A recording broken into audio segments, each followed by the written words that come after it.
এই সময়ে নির্বাচনের ৩ মাস আগে এই সময়ে আগুনের ঘটনা বিশেষ করে ধরেন আগুন লাগার পরে উপদেষ্টারা ছুটে যাওয়া বা হচ্ছে একটা যে উদ্বেগ উৎকণ্ঠা থাকা, ব্যবসায়ীদেরকে একটা আশ্বাস দেওয়া, যারা ক্ষতিগ্রস্ত হয়েছে তাদের পাশে দাঁড়ানো। আপনি বলছেন যে সরকার, সেনাবাহিনী সবাই জড়িত। যে ধরেন এই যে আগুন লাগতেছে বা এসে হইতেছে, এগুলোর কারণে যদি নির্বাচন বানচাল হয়ে যায়, তাহলে কিন্তু এই অন্তর্বর্তী সরকারের কোনো মানে লোকসান নাই আর কি। তাহলে একই সাথে ইন্ডিয়া এবং সরকার দুজনেরই লাভ কিভাবে? ইন্ডিয়ার লাভটা কি? কি করতে পারলে আপনি বলতেন যে অন্তর্বর্তী সরকার কিছু করতে পেরেছে? আমি তো সাংবিধানিকভাবে এটা চাবো যে হচ্ছে একদিনও যাতে কোনো প্রধানমন্ত্রী বাংলাদেশের জনগণকে নিপীড়ন না করতে পারে। জুলাই সনদ হলো শয়তানের সনদ। আপনি আপনার অবভিয়াসলি ফেসবুক মিডিয়ায় অবভিয়াসলি বলেছেন। কেন সেটা? একদম সাংবিধানিক ফেসিস্ট প্রতিষ্ঠা করার যে একটা মানে সিস্টেম, এটাই তো বাংলাদেশের সংবিধানের মূল কথা আর কি। মানে পাবলিকের লাইফের সাথে সংবিধানের কোনো সম্পর্ক নেই, মানুষ জানে না, আমি মানুষ জানে না। বেশ কয়েকবার হিন্দুদের কর্তৃক মুসলিম ছাত্রীদেরকে বা মুসলিম নাগরিক মেয়েদেরকে ধর্ষণের কথা বলেছেন। ইন্ডিয়াতে মুসলমানদের যে নিপীড়নটা হয়, সেম নিপীড়নটা বাংলাদেশে করার চেষ্টা করা হচ্ছে। এই যে জুলাই সনদ যে একটা ভুয়া ব্যাপার, অন্তর্বর্তী সরকার ক্ষমতা আছে, এইরকম অবস্থায় কিন্তু বোরকা পরা হিজাব পরা মেয়েরা কিন্তু নিপীড়িত হচ্ছে। মুসলমান ছাত্রীদের উপরে নিপীড়ন বন্ধ না হয়, তাহলে অবশ্যই হচ্ছে হিন্দু সম্প্রদায়ের লোকরা টিচার হইতে পারবে না। তাহলে আপনি রাষ্ট্রের সকল নাগরিকের সমান অধিকার কিভাবে বাস্তবায়ন করবেন? এখন যে বাংলাদেশে নির্বাচন না হবে, এটা সবার আগে চাই হচ্ছে একটা নির্বাচিত সরকার আসবে, সেখানে বিএনপি দেশকে নেতৃত্ব দেবে। যে আওয়ামী লীগের পরে ভারতের সবচেয়ে বেশি ফল্ট বিএনপির উপরেই আছে, এটা আপনার মনে হয়? বিএনপি ক্ষমতায় আসা মানে হচ্ছে কিন্তু এন্টি ইন্ডিয়ান, মানে পিপল ক্ষমতায় চলে আসে। অতি সম্প্রতি আপনি নিজে সেনাবাহিনী প্রধানের বরখাস্ত চেয়েছেন আপনার ফেসবুক পোস্টে। আপনি তখন ভুলছিলেন নাকি আপনি এখন? তারা কিন্তু সরাসরি শিবিরের লোকদেরকে হত্যার দিল। পিনাকি ভট্টাচার্য নিয়ে আপনার সমালোচনা, এটা কি ব্যক্তিগত? সমালোচনা খুবই খুবই সহজ। পিনাকি সবসময় একটা হিন্দু আছে।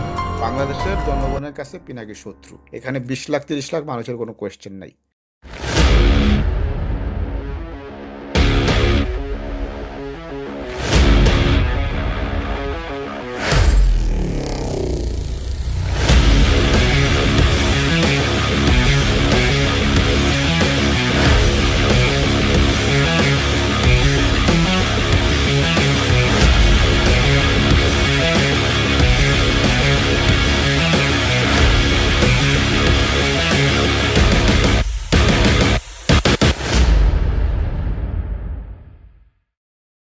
বাংলাদেশ, যুক্তরাষ্ট্র সহ বিশ্বের যে যেখানে বসে আজকে আমাদের democracy and justice show with Shoaib Ahmed দেখছেন, সবাইকে স্বাগত জানিয়ে শুরু করছি। আমি আপনার হোস্ট শোয়েব আহমেদ। বাংলাদেশে সম্প্রতি ঐতিহাসিক জুলাই সনদ স্বাক্ষরিত হয়েছে এবং জুলাই সনদে বাংলাদেশে ক্রিয়াশীল 25টির মতো রাজনৈতিক দল স্বাক্ষর করেছে। এর বাইরে এনসিপি সহ কিছু দল স্বাক্ষর করেনি এবং অনেকেই জুলাই সনদকে অসম্পূর্ণ এবং প্রতারণামূলক বলছেন। জুলাই সনদকে যেমন প্রধান উপদেষ্টা ডক্টর মোহাম্মদ ইউনুস ঐতিহাসিক দলিল বলেছেন এবং বাংলাদেশকে সামনের দিকে এগিয়ে নেওয়ার জন্য একটি মাইল স্টোন হিসেবে ব্যাখ্যা করেছেন। বিপরীত দিকে কেন জুলাই সনদকে অসম্পূর্ণ, প্রতারণামূলক, ত্রুটিপূর্ণ বলা হচ্ছে, এই বিষয়টি নিয়ে আজকে আমরা আলাপ করার জন্য আমাদের ভার্চুয়াল স্টুডিওতে স্বাগত জানিয়েছি জাতীয় বিপ্লবী পরিষদের আহ্বায়ক জনাব খোমেনি হাসান। জনাব খোমেনি হাসান জাপানের টোকিও শহর থেকে আমাদের সাথে জয়েন করেছেন। জনাব খোমেনি হাসান, আপনাকে স্বাগতম আমাদের ভার্চুয়াল স্টুডিওতে। আপনাকেও স্বাগতম শোয়েব আহমেদ, এবং আমাদের সকল দর্শককে জানাই সালাম ও আন্তরিক শুভেচ্ছা। জি, জনাব খোমেনি হাসান, আমি জুলাই সনদ নিয়ে আলাপ করার আগে বাংলাদেশে গত কয়েকদিন ধরে আমরা দেখছি যে বড় বড় অগ্নিকাণ্ডের ঘটনা ঘটছে। Dhaka international airport, Hazrat Shahjalal international এয়ারপোর্টে আগুনের ঘটনা ঘটেছে। তার আগে চট্টগ্রামের গুরুত্বপূর্ণ বাণিজ্যিক অবকাঠামোগুলোতে আগুনের ঘটনা ঘটেছে। এই সময়ে নির্বাচনের ৩ মাস আগে এই সময়ে আগুনের ঘটনা, এবং আমরা দেখেছি যে সেনাবাহিনীর ঊর্ধ্বতন জেনারেলদের বিরুদ্ধে গ্রেফতারি পরোয়ানার পরপর এই ধরনের আগুনের ঘটনা, ডিজিএফ এর সাবেক প্রধানদের ভারতে পালিয়ে যাওয়ার ঘটনার পরে এই আগুনের ঘটনা, আপনি কি কোনো ষড়যন্ত্রের গন্ধ পাচ্ছেন নাকি এগুলো স্যাবোটেজ নাকি জাস্ট দুর্ঘটনা হিসেবে আপনি দেখছেন?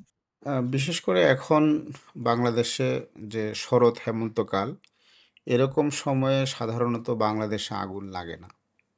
এটা হচ্ছে মানে আমাদের দেশের যে মানে প্রাকৃতিক অবস্থা, সেটার বৈশিষ্ট্য হচ্ছে সাধারণত গ্রীষ্মকালের দিকে আপনার এই আগুন লাগার ঘটনাগুলো অনেক বেশি হয় আর কি। তো এরকম সময়ে একটা মানে এই যে একের পর এক আগুন লাগানোর ঘটনাটা খুবই আহ, মানে অস্বাভাবিক। তবে অস্বাভাবিক হলেও এটি ষড়যন্ত্র না। কারণ হচ্ছে আহ, আপনার হয়তো খেয়াল থাকবে আর কি যে বাংলাদেশে যখন আহ, স্বাস্থ্য মন্ত্রণালয় থেকে ডাক্তারদের উপরে কোনো ধরনের কড়াকড়ি করা হতো, তখন দেখা যায় যে বিভিন্ন হাসপাতালে রোগীদের উপর ডাক্তাররা চড়াও হচ্ছেন। এবং হচ্ছে পুরো জেলা শুদ্ধ আপনার এই ডাক্তাররা ধর্মঘটে চলে যায়, মানে স্বাস্থ্য খাতে একটা বিপর্যয়কর একটা পরিস্থিতি তৈরি হয়। জি। একইভাবে পুলিশকে নিয়ে যদি সরকারের পক্ষ থেকে কোনো ধরনের ভূমিকা পালন করা হইতো, তখন দেখা যাইতো যে অনেক বড় বড় নৃশংস হত্যাকাণ্ড ঘটতেছে। তারপরে আইন শৃঙ্খলা বাহিনীর মানে অবনতি হচ্ছে, চুরি ছিনতাই নানান অপরাধমূলক কর্মকাণ্ড বেড়ে যাচ্ছে আর কি। তো হুম। সেনাবাহিনীর কিছু সাবেক এবং বর্তমান সদস্য এই গুম খুন গণহত্যার সাথে সম্পৃক্ত হওয়ার অভিযোগে আহ, অভিযুক্ত হয়েছেন। তারপর পরে তারা অ্যারেস্ট হয়েছেন, সেনাবাহিনীর তত্ত্বাবধানে হেফাজতে আছেন। এবং সারপ্রাইজিংলি বাংলাদেশ সেনাবাহিনীর ক্যান্টনমেন্ট বর্তমানে আহ, স্বরাষ্ট্র মন্ত্রণালয়ের অধীন একটি কারাগারে পর্যবসিত হয়েছে আর কি। কারণ এটা একটা আনুষ্ঠানিকভাবে আদালত কারাগার ঘোষণা করা হয়েছে ঢাকা ক্যান্টনমেন্টের একটা জায়গাকে। তো এখন এই সাবেক সেনা কর্মকর্তাদের বিশেষ করে হচ্ছে বাংলাদেশের সবচেয়ে প্রভাবশালী গোয়েন্দা সংস্থা ডিজিএফ এর সাবেক প্রধানদেরকে অভিযুক্ত করার পরে এই আগুন লাগার যে ঘটনাগুলো ঘটছে, এটা মানে স্বাভাবিক এরকম একটা রিয়াকশন হইতে পারে। তবে সিগনিফিকেন্ট হচ্ছে যে বাংলাদেশে এই ধরনের ঘটনাগুলোর ক্ষেত্রে আপনার এখনকার যেটা যেটা হচ্ছে যে আহ, মানে এটা একটা স্বাভাবিক, এবং এই ঘটনায় সরকার সম্পৃক্ত, সেনাবাহিনী সম্পৃক্ত, গোয়েন্দা সংস্থা সম্পৃক্ত, ভারত সম্পৃক্ত, এবং আওয়ামী লীগ তো আছেই। কারণ খেয়াল করে দেখবেন যে এই আগুন লাগার ঘটনায় এরা সবাই কিন্তু হচ্ছে মজাটা নিচ্ছে সবাই। বিশেষ করে হচ্ছে এটা খুব মানে লজ্জাজনক ব্যাপার যে সরকারের পক্ষ থেকে ন্যূনতম কোনো মানে রেসপন্সিবিলিটি দেখা যাচ্ছে না। বিশেষ করে ধরেন আগুন লাগার পরে উপদেষ্টারা ছুটে যাওয়া, বা হচ্ছে একটা যে উদ্বেগ উৎকণ্ঠা থাকা, ব্যবসায়ীদেরকে একটা আশ্বাস দেওয়া, যারা ক্ষতিগ্রস্ত হয়েছে তাদের পাশে দাঁড়ানো, ব্যাপারটা নাই। মানে লাভ বিশেষ কি? করে আপনি বলছেন যে সরকার সেনাবাহিনী সবাই জড়িত, কার সবাই বিরুদ্ধে? সবাই মানে সবাই জড়িত, আমি এটা সেটা বলবো না আর কি। আচ্ছা। আমি বলবো যে সবাই মানে এটা থেকে সুবিধা নিচ্ছে আর কি। মানে ফলে সুবিধাটা কি? যেমন সরকারের তো একটা বিব্রতকর অবস্থা, তার দেশে আগুন সরকার লেগে বিব্রত যাচ্ছে। হচ্ছে না। সরকার সরকার খুব মানে খুবই আমোদে মুডে আছে। কারণ হচ্ছে আপনার এই ধরনের একটা আগুন লাগার ঘটনায় মিরপুরে ১৬ জন নিহত হয়েছে, ১৬ জন শ্রমিক। তো ১৬ জন শ্রমিক নিহত হওয়ার পরে এই যে একটা শোকাবহ পরিস্থিতি, এরকম পরিস্থিতিতে এই যে জুলাই সনদ স্বাক্ষর করার যে একটা করে ঘটনাটা ঘটলো, ঠিক আছে? যে উম, মানে আপনি আহ, স্বাক্ষর করতে পারতেন, সবই করবেন, অসুবিধা নাই তো। কিন্তু কথা হয়েছে যে এই যে মানে শ্রমিকদের জন্য যে একটা ন্যূনতম একটা শোক দেখানো, হুম। হ্যাঁ, সেরকম কোনো কিছু করেন নাই আর কি। এবং তাদের রেসপন্সটা হচ্ছে যে আসলে আমি বলবো যে শেখ হাসিনা সরকারের চেয়ে অনেক খারাপ। কারণ শেখ হাসিনা কিন্তু এরকম ঘটনা ঘটলে যে বলতেন যে আমার চেয়ে বেশি স্বজন হারানোর বেদনা আর কেউ কেউ বুঝবে না। হ্যাঁ, রাইট। ভিকটিমদের কাছে যাওয়া বা ভিকটিমদেরকে ডেকে এনে মাথায় হাত টাত বুলিয়ে দেওয়া। আর এখন যেটা হয়েছে যে হ্যাঁ, আপনার ওনারা ওনারা হয়েছে যে মানে কোনো শোকাহত মানুষকেই কেন জানি একটা এক ধরনের মানে দূরে সরায় দেয়। বিশেষ করে জুলাই সনদ স্বাক্ষর হয়েছে, জুলাইয়ের শহীদ পরিবার, জুলাইয়ের আহত, তারা কিন্তু কোথাও জায়গা পায় না আর কি। তো এখানে আবার শ্রমিকদেরও এরকম ঘটনা ঘটছে। তো এই সরকারের এই ভূমিকাটা আসলে মানে অনেক আপত্তিকর আর কি।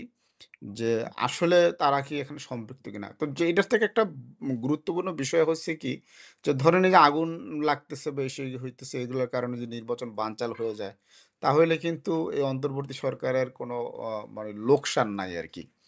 তো হুম, তারা হুম। যে লাভবান হবে এবং সেটা তাদের মানে আচরণে আ উম এটা তারা প্রকাশ করতেছে আরকি। মানে অন্তর্বর্তী সরকার লাভবান হবে বলতে আপনি কি বোঝাচ্ছেন? যে সরকারের মেয়াদ নির্বাচন যদি না হই দীর্ঘায়িত হয়, তাহলে মেয়াদ পরে যদি তারা মেয়াদ তার যদি প্রার্থী হিসেবে থাকবে বাড়ে বলে আরকি। বোঝাচ্ছেন। হ্যাঁ, এবং আচ্ছা। আপনার এই আমি আগেরও একটা টক শোতে মানে এসে আপনার সাথে যেটা বলছিলাম আরকি, যে এই যে সরকারের কোনো মেয়াদ ঘোষিত না হওয়া, সে হুম, হুম। কতদিনের জন্য একটা অন্তর্বর্তী সরকার আসছে এবং এই কতদিনে কি, কি কাজ করবে। তো সেগুলা কোনো কিছুই কিন্তু হয় নাই আরকি এবং অস্পষ্টতা আছে এবং স্টিল নাও আপনার এই ফেব্রুয়ারির নির্বাচন আ উম আ হবে কি হবে না এটা নিয়ে যে একটা কনফিউশন তৈরি হইছে, এটা হুম, সরকারের হুম। আচরণের কারণেই হইছে আরকি। জি, তাহলে আপনি যেটা বলছেন যে সরকারের লাভটা তো আপনি ক্লিয়ার করলেন। কিন্তু একই সাথে আপনি বলেছেন যে ইন্ডিয়াও জড়িত থাকতে পারে বা তাদেরও লাভ। কিন্তু ইন্ডিয়া তো বারবার বলে এসেছে যে একটি নির্বাচন হতে হবে। নির্বাচনের পরে নতুন সরকারের সাথে ইন্ডিয়া সহযোগিতামূলক আচরণ করবে। তাহলে একই সাথে ইন্ডিয়া এবং সরকার ২ জনেরই লাভ কিভাবে? ইন্ডিয়ার লাভটা কি তাহলে? ইন্ডিয়ার লাভ হচ্ছে যখন জুলাই বিপ্লব হইছে, তো জুলাই বিপ্লব হওয়ার পরে একটা সরকার যদি স্থিতিশীল থাকে, ধরেন সরকার ১ বছরও যদি সুস্থিরভাবে অন্তর্বর্তী সরকার দেশ শাসন করছে এবং এই সময়ের মধ্যে এই পরিবর্তন করে দিচ্ছে, ঠিক আছে? জি। তারপরে নির্বাচিত সরকারের হাতে ক্ষমতা হস্তান্তর করলো। সেটা হচ্ছে এক জিনিস। কিন্তু সরকার আসার সাথে, সাথেই হচ্ছে নির্বাচনের জন্য চাপ দেওয়া, সেনাবাহিনীকে দিয়েও চাপ দেওয়ানো। এগুলোর মধ্য দিয়ে যেটা হইছে যে অন্তর্বর্তী সরকার তো আসলে কোনো কিছুই করতে পারে নাই। হুম, হুম। অন্তর্বর্তী সরকার কিন্তু কোনো পরিবর্তন বাংলাদেশে এই গত ১ বছরের বেশি সময় কিছুই করতে পারে নাই। উপদেষ্টা, তাদের আত্মীয়স্বজন, তাদের বলয়ের লোকজন কিছু টাকা-পয়সা চুরি করছে আরকি। এর চেয়ে বেশি কিন্তু কোনো পরিবর্তন নাই। হ্যাঁ? যারা ই ইভেন আ হাসিনা সরকারের সময়েও যে একটা ইয়ে ছিল আরকি, যে আপনার ন্যূনতম সরকারের যে কার্যকারিতা ছিল, সেটা হুম, কিন্তু হুম। এখন নাই। হ্যাঁ? এটা হচ্ছে একটা মানে বড় বিষয়। মানে আপনি যখন বলছেন যে ১ বছরে এই অন্তর্বর্তীকালীন সরকার কিছু করতে পারেনি, কি আশা করেছিলেন? কি করতে পারলে আপনি বলতেন যে অন্তর্বর্তী সরকার কিছু করতে পেরেছে? সেই ক্ষেত্রে মানে বড় সরকার মেজর সরকারের বলবেন? সরকারের কাছে আমরা কি আশা করছিলাম, সেটা বলাটা হচ্ছে আসলে একটা বাতুলতা। কারণ আমরা যা আশা করছিলাম আমরা তো বলছি। তো সেটা তো কোনো কিছুই হয় নাই আরকি। আমরা তো মানে একটা বিপ্লব অ্যাচিভমেন্ট এর কথা বলেন আমরা যেটা আমরা সরকার করলে বিপ্লবের আপনি কথা ভাবতেন বলছি। যে সরকার করেছে। কিন্তু আমাদের হতাশার জায়গা যেটা হইছে, আমরা বলছি যে জুলাই বিপ্লব হইছে এবং এখন সবকিছুর ক্ষেত্রে বৈপ্লবিক পরিবর্তন হবে। ৭২ এর ফ্যাসিস্ট সংবিধান বাতিল হবে। রাষ্ট্রপতি চুপ্পুকে হচ্ছে বিদায় হবে এবং যেসব আ সেনা, তারপরে সামরিক, বেসামরিক আমলা, বিচারপতিরা যারা হচ্ছে গণহত্যা, নিপীড়নের সাথে জড়িত তারা চাকরিচ্যুত হবে, গ্রেফতার হবে। যারা সরাসরি হত্যায় জড়িত তাদেরকে হত্যার জন্য দৃষ্টান্তমূলক শাস্তি হবে। এসব এসব তো মানে আমরা চাইছি আরকি। তো এটা এই সরকার করবে না। কিন্তু যেটা হইছে যে আপনার ডক্টর ইউনূসের নিজের মুখেই তো বলছিলেন যে, "দ্বিতীয় স্বাধীনতা।" তো হুম, উনি ২য় স্বাধীনতা হইছে ২৪ এ, তো ২য় স্বাধীনতার কোনো কিছুই কিন্তু হয় নাই। উনি যা মুখে বলছেন এবং এই জুলাই সনদে যেটা লিখছেন, জুলাই সনদে কি লেখা হইছে যে বাংলাদেশ ২য় বার স্বাধীনতা পাইছে ২৪ এ আ মানে জুলাই বিপ্লবে? কিছুই না। মানে এই যে আর্মির জেনারেলরা যারা গুম-খুনের সাথে জড়িত ছিল, অবশেষে তাদের বিরুদ্ধে গ্রেফতারি পরোয়ানা হলো, তাদের বিচারের সম্মুখীন করার একটা প্রক্রিয়া না, চলছে। এটা কি অর্জন হিসেবে দেখেন? এইটাকে আমরা আসলে মানে আ এইগুলোর ক্ষেত্রে আমরা একটু ক্রিটিক্যাল আছি আরকি। যে ধরেন আ মানে গুম-খুম তো হোল রেজিম মিলে করছে আরকি। সেটার হুম, সাথে আপনার সিভিল প্রশাসন জড়িত আছে। সেটার সাথে আপনার এই যে বিচারপতিরা জড়িত আছে, ম্যাজিস্ট্রেটরা জড়িত আছে। সবাইকে যখন একসাথে করে হচ্ছে আপনি একটা বিচারিক প্রক্রিয়ার মধ্যে আনবেন, আ তাহলে হইছে জিনিসটা সুন্দর হইতো। আর এখন বিষয়টা হচ্ছে যে এই যেই সময়ে হইছে, এইটার আপনার মোটিভ নিয়ে কিন্তু প্রশ্ন আছে। কারণ হুম, হুম। হচ্ছে আপনি ১ বছরের বেশি সময় পার করে দিছেন। তো এখন অভিযুক্ত করে গেছেন। ঠিক আছে? ৩-৪ মাস পরে ইলেকশন হবে এবং যারা আসবে তারা হচ্ছে তাদের কাছ থেকে অভিযুক্ত সেনা কর্মকর্তাদের বিষয়ে ইন্ডেমনিটি নেবেন। এটা কিন্তু সেনাপ্রধান বলছেন। এগুলা এই যে সোশ্যাল জি। মিডিয়াতে আসছে, বিভিন্ন জায়গায় আসছে। সো এই সময় এটা আপনার করছে যেটা মন্দের ভালো। হুম, এখন হুম। মন্দের ভালো নিয়ে আমরা প্রশংসা করতে পারি আরকি। কিন্তু এটা কতটুকু মানে ইমপ্যাক্টফুল আপনি কিছু ক্রেডিট দিতে চাচ্ছেন বাট পুরো ক্রেডিট না আরকি। বুঝতে পুরো পেরেছি। ক্রেডিট না আরকি। জুলাই সনদ নিয়ে একটু কথা বলি। আপনি জুলাই সনদকে বলেছেন জুলাই সনদ হলো শয়তানের সনদ। আপনি আপনার অবভিয়াসলি, ফেসবুক মিডিয়ায় অবভিয়াসলি। বলেছেন। কেন সেটা? সংক্ষেপে একটু বলবেন? আপনি না এটাকে আমি মানে বললাম যে শয়তানের ধরেন সনদ আপনি বলা মানে এটা একদম ওয়ার্স্ট, তাই তো? এটা একদম ওয়ার্স্ট হয়েছে। কেন সেটা হ্যাঁ, যে আপনার আপনার দৃষ্টিতে? ১ম কথা হইছে যে আ এই জুলাই বিপ্লবের পরে যখন ডক্টর ইউনূস সরকারে আসেন, উনি বলছেন আমাকে ছাত্ররা নিয়োগ দিছেন। ঠিক হু, আছে? হু। তো উনি যখন জুলাই সনদ স্বাক্ষর করেন উনার পাশে কোনো ছাত্র নাই। মানে উনি তো মা আমন্ত্রণ জানিয়েছেন। এনসিপির মানে না, না, ছাত্ররা না বলতে আমন্ত্রণ যে এনসিপির সেগুলো হইছে কথা কিন্তু নেতৃত্বাধীন বাস্তবতাটা কি? যেই ছাত্র সংগঠন বাস্তবত মানে ছাত্র সংগঠন ওরা হ্যাঁ, আসেনি, তাই তো? হ্যাঁ, কেন আসবে? মানে বাস্তবতাটা হচ্ছে যে উনি যখন মানে ক্ষমতা পান তখন বলছেন আমাকে ছাত্ররা নিয়োগ দিছেন। ঠিক আছে? হু, হু, এবং যখন উনি জুলাই সনদ তৈরি করেন তখন ওনার পাশে কোনো ছাত্র নাই। এবং উনি আ আ এই যে ছাত্রদের আমন্ত্রণ জানাইছেন, হু, হু, এটাই হচ্ছে আসলে একটা রুচির প্রশ্ন। ডক্টর ইউনূসের কাছ থেকে তো আমরা এটা আশা করতে পারি না যে আপনি ছাত্র জনতার সাথে প্রতারণা করছেন, জুলাই বিপ্লবের সাথে প্রতারণা করছেন, তারপর ছাত্রদেরকে দাওয়াত দিছেন। দাওয়াত কেন দিলেন? হু, হু, আপনি যেই কাজ করছেন এবং এটা হচ্ছে যে আ এই সনদের ভিতরে যেগুলা করা হইছে আরকি। আমরা মানে ৭৫ এর ১৫ই আগস্টের পরে শহীদ জিয়াউর রহমান যতটুকু সাংবিধানিক সংস্কার করে গেছেন, সেগুলাই পাই নাই। মানে আপনার এখানে নতুন করে সংস্কার করার দরকার নাই। পুরনো সংস্কার যতটুকু ছিলেন, মানে শহীদ হু, জিয়া করে গেছেন আরকি। ওইটুকু যদি বলতো যে ওইটুকু আমরা পুনর্বহাল করলাম, তাতেও হু, কিন্তু সুন্দর হইতো। এখন দেখেন এই যে আলী রিয়াজ সাহেব উনি একজন মার্কিন নাগরিক। উনি বাংলাদেশের সংবিধান করতে কি বলে? পুনর্লিখনের কথা বলে কিন্তু আসছেন। পুনর্লিখনের কিন্তু এখানে কোনো কিছু হয় নাই। তো উনারা কিছু সংস্কারের প্রস্তাব করছে। আ তো আপনার এই যে ২য় বিশ্বযুদ্ধে যখন জাপান পরাজিত হইল, আপনার এই মার্কিন যুক্তরাষ্ট্র সহ সম্মিলিত বাহিনী মিত্রবাহিনীর হাতে। তারপরে কিন্তু এই যে এখনকার জাপানের যে কনস্টিটিউশন এটা কিন্তু হচ্ছে আপনার আ মার্কিন যে ফোর্স তাদের করে দেওয়া। এবং জাপানের সংবিধান পৃথিবীর অন্যতম সেরা একটা সংবিধান। বিশেষ করে হচ্ছে মানবাধিকারের প্রশ্নে, নাগরিক অধিকারের প্রশ্নে, হ্যাঁ? এবং নারী অধিকারের প্রশ্নে। তো সেখানে চিন্তা করেন যে এই যে বাঙালি আরকি, বাঙালির হু, হু, হচ্ছে মানে ধোলাই খেলার যে স্ট্যান্ডার্ড, জিঞ্জিরার যে স্ট্যান্ডার্ড, গুলিস্তানের যে স্ট্যান্ডার্ড সেটাই তো আলী রিয়াজ করছেন। হু, বুঝছেন হু, না? হু, যে একজনই বা মার্কিন নাগরিক। তো ঠিক আছে আমেরিকানদের কনস্টিটিউশনাল আ যে ঐতিহ্য আছে, হ্যাঁ?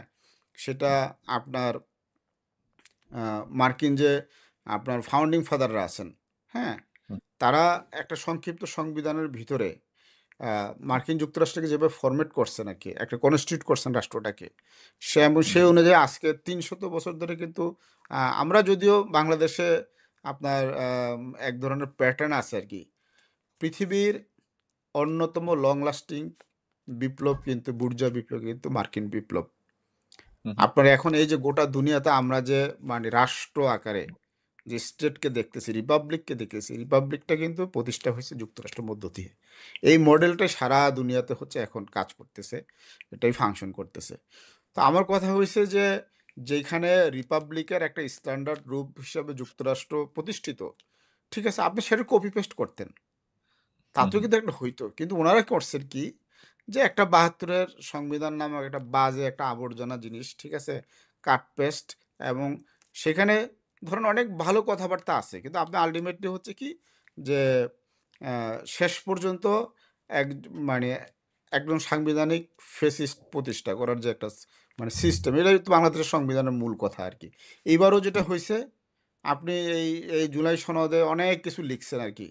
কিন্তু একজন প্রধানমন্ত্রী এই এখনকার সংবিধান সংশোধন করার পরেও উনি যদি সংবিধান অনুযায়ী উনি উনার আমলাতন্ত্র, সামরিক বেসামরিক আমলাতন্ত্র মিলে বাংলাদেশের জনগণকে শোষণ করে, কারো কিছু করার নেই। হুম, এবং সেটা নিয়ে কিন্তু জনগণ ভয় পাইতেছে যে ইলেকশন হওয়ার পরে কি হবে। জি। হ্যাঁ, এবং এটার অনেক অনেক জায়গার কিন্তু নমুনাও শুরু হয়েছে যে হুম। ধরেন আগামীতে মানে কারা মানে নির্বাচন আমি ওইটাতে যাওয়ার আগে আপনি আম, সংবিধান বা ঐকমত্য কমিশনের চেয়ারম্যান আলী রিয়াজের ভূমিকা নিয়ে বললেন। ডক্টর আলী রিয়াজ তো নিজে এটা যে প্রণয়ন করেছে তা না, উনি যেটা করেছে যে সংস্কার কমিটিগুলোর মতামত নিয়েছেন এবং সেটা নিয়ে রাজনৈতিক সেটাও দলগুলোর আপনার meeting হয়েছে। মানে তারা যেটা ওনার যে accept করেছেন সেটাকে উনি অ্যাড করেছেন, তাই তো? এটা কি মানে ওনার দায় দিচ্ছেন নাকি এই যে মানে উনি প্রক্রিয়ার উনি উনি রাজনৈতিক দল যাদেরকে নিয়ে, সবার না, আমি বলছি উনি যাদেরকে নিয়ে টিম করছেন আর কি। হ্যাঁ, তো এই টিমটাও তো একটা হাস্যকর টিম। মানে কোন কোন যোগ্যতা বলে তারা এই যে একটা সংবিধান সংস্কার কমিটির সদস্য হয়েছে আর কি। সে ভাই ব্রাদার বলয় পরিচিতি এই সেই মিলেজিলে। হ্যাঁ, বিভিন্ন উপদেষ্টাদের চামচারা, ঠিক আছে, এইভাবে কিন্তু নির্ধারণ হয় আর কি, যে আমি একজন উপদেষ্টা তাহলে আমার মানে কয়জন চামচা আছে এর মধ্যে দু একজনকে আমি ঢুকিয়ে দিলাম। এইভাবে কিন্তু হচ্ছে হলে এই সংস্কার কমিটিগুলো হয়েছে। এবং আমার কথা হয়েছে যে ভাই, আপনি স্রেফ কপি পেস্টও যদি করতেন তাহলে তো একটা সুন্দর একটা কিছু হইতো। তো ওনারা এগুলো কি ইয়ে করছে। তবে এটা বিষয়টা আপনার একটা সংবিধানের বিষয়। এখন যেটা মানে হয়েছে যে 84টা ওনারা মোরলেস রিকমেন্ডেশন দিয়েছেন বা পরিবর্তনের কথা বলেছেন। আ বড় আপত্তি আপনার কোথায়? না, আমাদের আপত্তি তো আমরা বলতেছি যে এগুলো মানে কোনো কিছুই, এই টোটাল হচ্ছে সংবিধান কোনো কিছুই হচ্ছে আপনার বাংলাদেশের জনগণের নাগরিক অধিকারকে নিশ্চিত করে নাই। ঠিক আছে? যেমন আমাদের কথা ছিল শুরু থেকে আমরা বলছি যে সংবিধান হইতে হবে হচ্ছে জনগণতান্ত্রিক। এইখানে হু, হু, জনগণকে হচ্ছে মানে আপনার নাগরিক অধিকার, এটা আইন দ্বারা বলবৎযোগ্য হইতে হবে।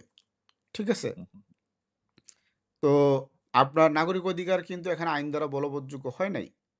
তা আপনি যখন কোনো নাগরিকের অধিকারকে স্বীকার করেন নাই এবং সে অধিকার যদি মানে আমি না পাই তাহলে আমি কোর্টকে বললে কোর্ট হচ্ছে রাষ্ট্রকে বাধ্য করবে। এরকম যদি মানে সাংবিধানিক ব্যাপার না থাকে, হ্যাঁ? তাহলে সেখানে আপনি কিসের সংস্কার করছেন? হু, হু। আপনি অনেক ভালো ওনারাও সংস্কার করে বলছেন কি? ধরেন যে বাংলাদেশের সংবিধান বলে প্রধানমন্ত্রী হচ্ছে একটা খুবই খারাপ একটা লোক প্রধানমন্ত্রী হবে।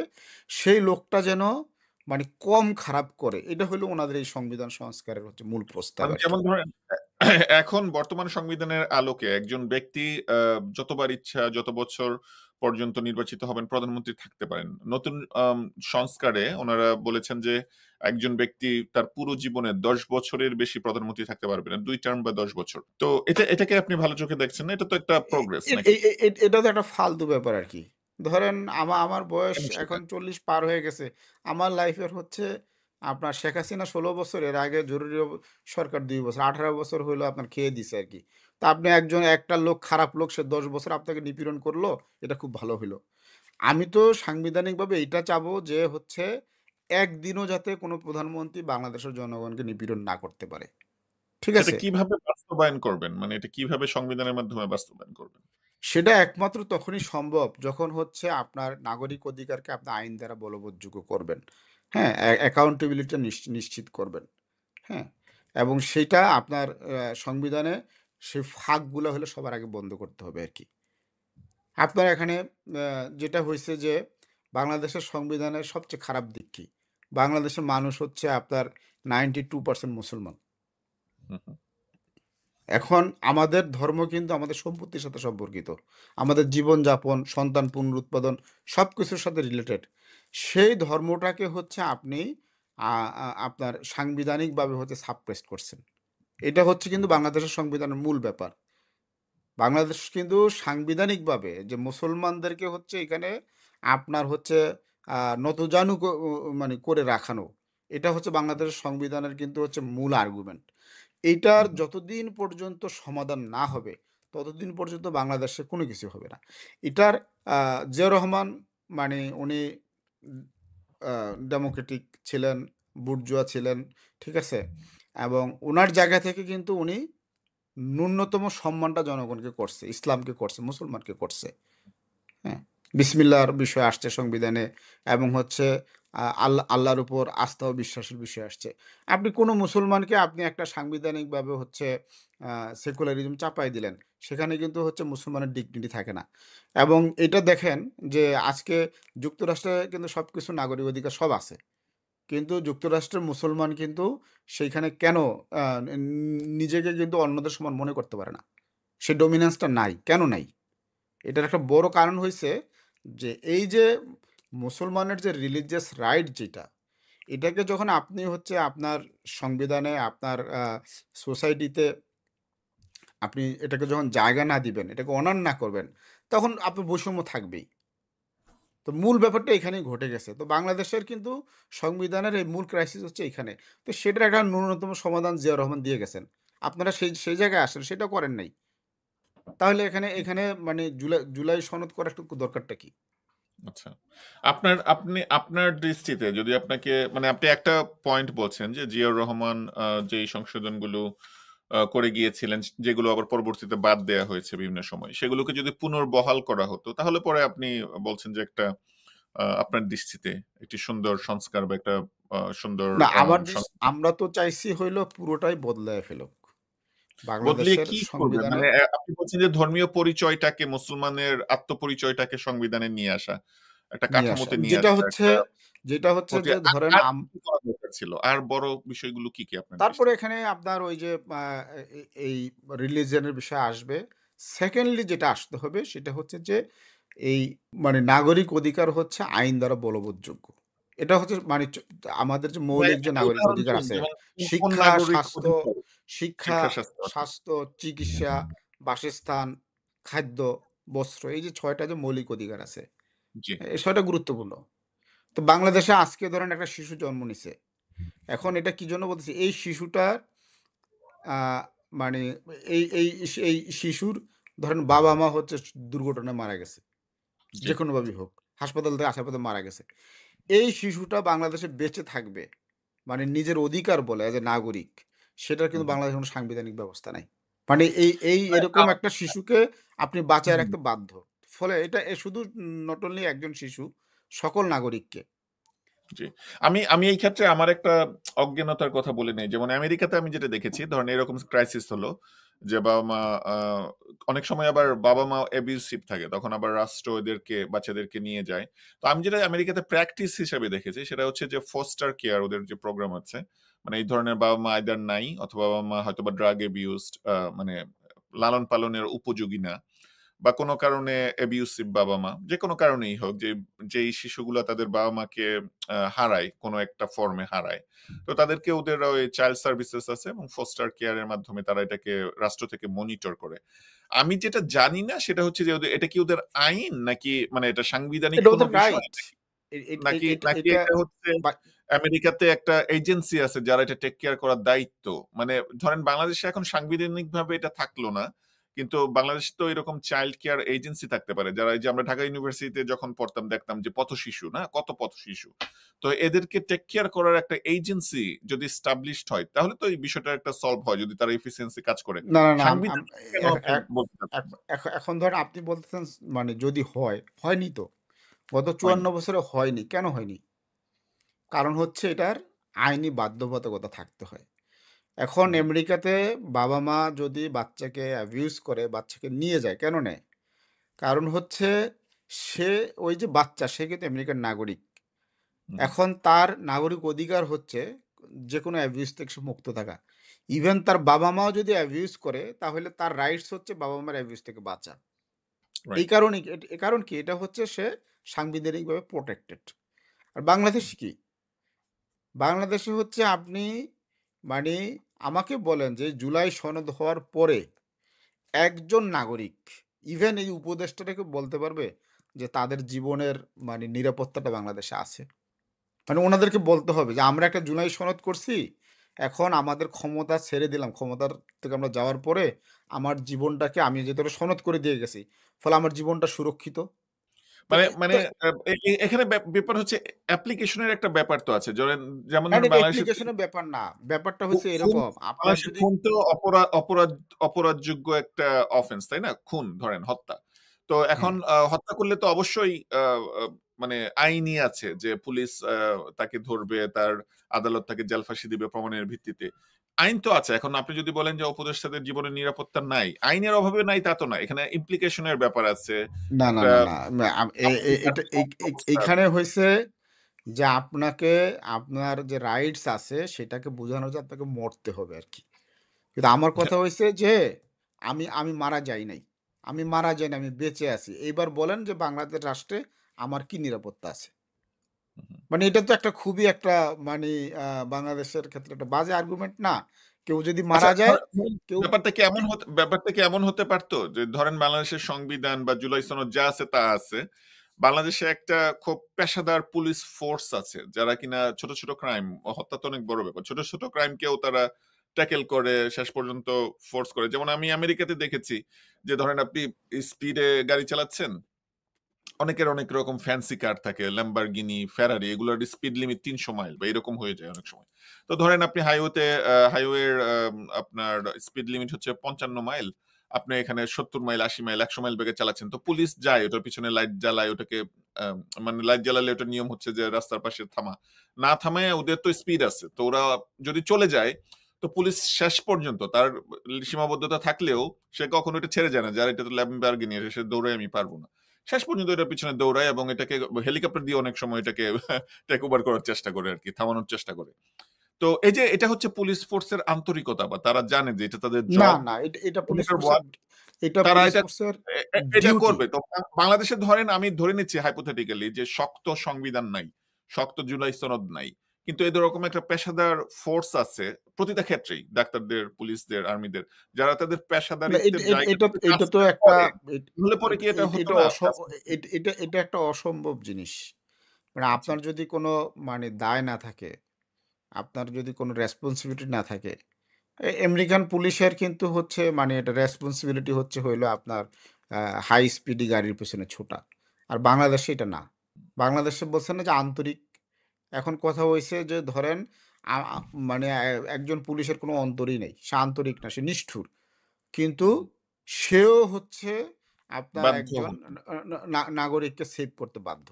মানে আপনি এটা যেটা হইতে বলছেন হবে। যে তার তার একটা আইনগত পরিকাঠামো থাকা, যে তার অন্তর থাকুক না হুম। থাকুক এটা ব্যাপার তার না, বাট তার বাধ্যবাধকতা থাকতে হবে এবং জায়গাটা তার সেটা করতে হবে থাকবে জায়গা। তখনই যখন হচ্ছে আপনার রাষ্ট্র এই কথা বলে কনস্টিটিউট হবে যে এইখানকার যে নাগরিকরা আছে, এই নাগরিকের জীবনকে হচ্ছে রক্ষা করা হচ্ছে আমার রাষ্ট্র হিসেবে আমার দায়িত্ব। এটাই আমার গোলামি। জি। এই যে হ্যাঁ, আমরা বলি না আপনার যে আলোচনা থেকে আমি যেটা বুঝতে পারছি সেটা হচ্ছে, একটা হচ্ছে আপনি বলেছেন যে জাতিগত পরিচয়কে ক্লারিফাই করা। সংখ্যাগরিষ্ঠ মানুষের ভাষা এবং ধর্ম এবং জীবন যাত্রার একটা প্রতিফলন থাকা, এটা আপনার একটা দাবি, বড় দাবি। আপনি আরেকটা যেটা বড় পয়েন্ট বলেছেন সেটা হচ্ছে যে এই মৌলিক অধিকারগুলো রাষ্ট্রের নাগরিক হিসাবে, সেগুলো যেন সংবিধান কর্তৃক স্বীকৃত এবং এনফোর্সড হয়। দুটো আপনি বলেছেন। আপনার কি আর কোনো বড় পয়েন্ট আছে যেটা রিফ্লেকশন হলে পরে আপনি বলতেন যে না এটা একটা ভালো সনদ না আমি হয়েছে বা মানে ১ম কথা হচ্ছে যে আমার কাছে এই ২ টা হচ্ছে সবচেয়ে বড়। আচ্ছা। ঠিক আছে? তারপরের ব্যাপার হইছে যে আপনার আমাদের এই যে মানে একটা বিশাল সংবিধান এবং এটার সংশোধনী দিতে হইছে এত বিশাল সংবিধানের প্রয়োজন নাই। ঠিক আছে? পুনর্লিখন করেন আপনি হয়তোবা। আপন এস যে আপনার মৌলিক বিষয়গুলো নিয়ে একটা সংক্ষিপ্ত সংবিধান হবে এবং হুম, এটা আপনার জনগণের সাথে আলাপ করতে হবে আরকি। তাদেরকে হুম, বলতে হবে যে এই সংবিধানে এই বিষয়গুলো থাকবে। ঠিক আছে? হুম, এখন যেটা হইছে আরকি যে আপনার বাংলাদেশের সংবিধান সম্পর্কে বাংলাদেশের 99% জনগণও জানে না। 1% বলতেছি এটা কিন্তু আমরা একটু বাড়ায় বলতেছি আরকি। বাস্তবে মানে এটাও বিষয়টা পাবেন কি না। পড়েনি বা সংবিধানের মানে আসলে থাকার জিনিসটা কি? পড়েনি বলতে বোঝেন না। মানুষ না আপনি পড়বে কেন? আপনাকে তো হচ্ছে যে মানে পাবলিকের লাইফের সাথে সংবিধানের কোনো সম্পর্ক নাই। মানুষ জানে সংবিধান। না। জি, আমি মানুষ একমত। জানে না। তো হুম, এই যে মানুষ তার রাইটস সম্পর্কে জানে না। তাহলে তার মানেটা হইছে কি? সে তার সাথে রাষ্ট্রের সাথে সম্পর্ক কি? সম্পর্ক নাই। হুম, হুম, সম্পর্ক কিন্তু নাই। আমাদের মূলত সম্পর্ক হচ্ছে বাংলাদেশে আমাদের মা-বাবার সাথে। হুম, হুম, ঠিক হুম, আছে? রাইট। এই যে যারা প্রবাসে থাকে, বিয়ে থাকে, আবার টাকা-পয়সা পাঠায় কি জন্য? মায়ের জন্য পাঠায়, বাবার জন্য পাঠায় আরকি। হ্যাঁ? আবার সেটার মাঝখানে আবার একটু মানে যতটুকু চুষে খাওয়া দরকার বা হলে এয়ারপোর্টে গেলে ২ টা গলা ধাক্কা যা কিছু দরকার আছে, হ্যাঁ? আবার অনেক লোক আছে যে বিদেশে 15 বছর 20 বছর থাকছে, বাংলাদেশে যে মারা যাচ্ছে। তো এই যে এই জুলাই সংবিধানে সেইসব বিষয়ে সবকিছু বল রাখছে আরকি। আপনার বাংলাদেশে একটা রিপাবলিক হিসাবে বাংলাদেশকে পরিগঠন করা, কনস্টিটিউট করা। এটা হইল আমাদের এই দেশের জনগণের আ মানে সেই এটা 1947 থেকে শুরু। জি। আমরা যে ৭১ এর কথা বলতেছি চেতনা অমুক তমুক, আসলে কি ওই 1947 এ যখন আমরা ভাগ হইছি আরকি, মানে ব্রিটিশদের কাছ থেকে স্বাধীনতা পাইছি হুম, এবং হুম। পশ্চিম এবং পূর্ব পাকিস্তান। ২ পাকিস্তানেরই ক্রাইসিস ছিল হচ্ছে এটা রিপাবলিক হিসাবে তৈরি হইতে পারে নাই। সংবিধান কিন্তু অনেক পরে হইছে পাকিস্তানের। হ্যাঁ? হুম, হুম, তো হুম। এটার এই যে মানে রিপাবলিক তৈরি হইতে না পারার ফলে আপনার অন্যান্য ক্রাইসিস গুলা হয়ে আমরা কিন্তু ভাগ হয়ে গেলাম ১৯৭১ সালে। তো রাইট। আমাদের ২ পারের মানুষের কিন্তু মূল ক্রাইসিসটা হচ্ছে আমরা রাষ্ট্রকে অ্যাজ এ রিপাবলিক হিসাবে কনস্টিটিউট করতে পারলাম কিনা, এবং রিপাবলিক তখনই রিপাবলিক যখন এটার জনগণ হইলো আপনার রাষ্ট্রের মালিকানাটা থাকে। ঠিক আছে? তো সেই জায়গা থেকে আমি এই যে আপনার রিলিজিয়নের কথা বলায় অনেকের কাছে মনে হবে যে না, রিলিজিয়নের কথা বলছি এই কারণে যে মানুষটা আছে, তার যে জীবন, হ্যাঁ? তার সম্ভ্রম, তার পরিচয় সবকিছু যখন একটা ধর্মের মাধ্যমে প্রকাশিত হয়, সেই ধর্মটাকে যদি আপনি ওন না করেন, তাহলে মানুষটাকে ওন করতেছেন না। আপনি মানে এই যে অনেকে মনে করতেছে যে আপনি আমরা যদি বাংলাদেশে ইসলামকে আপনার স্বীকৃতি না দেই, গ্রহণ না করি, আমি মূলত কাকে অস্বীকার করতেছি? আমি মুসলমানকে অস্বীকার করতেছি। মূলত নাগরিককে অস্বীকার করতেছি। মূল ক্রাইসিসটা কিন্তু আমরা কেন ধর্মের বিষয়টা বলি? কারণ এখানে ধর্ম আসলে বাংলাদেশের এই রাষ্ট্রের যে আপনার নানান লুফহোলস আছে। বিশেষ করে শাসকরা নাগরিকের উপর যে নিপীড়নটা করে, হ্যাঁ? এই নিপীড়নটা ধরেন এই যে একজন হুম, পুলিশ আপনার আইনগতভাবে যেরকম একজন নাগরিককে রক্ষা করতে বাধ্য, রিলিজিয়াসলি কিন্তু রক্ষা করতে বাধ্য। ২ টা হুম, দিক কিন্তু। তো এই যে তার জন রিলিজিয়ন স্বীকৃত হইতো, তাহলে কিন্তু মানে ২ টা বাধ্যবাধকতা তৈরি হইতো। এবং আমাদের দেশের মানুষের অধিকার আরো পাকাপোক্ত হইতো। কিন্তু হুম, আমরা মনে করতেছি কি, হ্যাঁ, মানে এটা ধর্মান্ধতা, মৌলবাদ মুক্ত না। আপনি মূলত এই কারণেই বাংলাদেশের সংবিধানে আ মানে নাগরিকের ধর্মকে বিশেষ করে ইসলামকে যে স্বীকৃতি দেওয়া হয় নাই। হ্যাঁ? এটাকে সেভাবে গ্রহণ করা হয় নাই।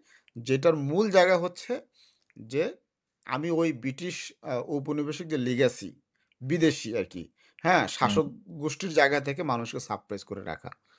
জি। মানুষকে অধিকার বঞ্চিত করে রাখা। ওই জায়গাটা টিকায় রাখতে হইলে এখানে আমার ইসলাম বাদ দিতে হবে। তো ইসলাম বাদ দিছে তারা। হুম, হুম, হুম। তো এই মানে এই আপনার যে আপনার আমরা প্রশ্ন হচ্ছে ব্রিটিশরা তো চলে গিয়েছে, দেশ স্বাধীন হয়েছে। এখনো কেন তাদের লিগ্যাসি মূলক এই কালচারটা আমাদের রাখতে হবে? তাই তো? ব্রিটিশরা চলে গেছে, এখন দেখেন মানে এটাই দুঃখজনক। ব্রিটিশরা কিন্তু এই জায়গায় নাই। আজকে ইংল্যান্ডে আপনি আপনি ইংল্যান্ডে কিন্তু আপনার শরিয়া আইন আছে। ইংল্যান্ডে আপনার মুসলমানরা এমপি মন্ত্রী হচ্ছে, লন্ডনের মেয়র হচ্ছে, এবং ব্রিটেনে ইসলামিক স্কুল আছে, মাদ্রাসা আছে।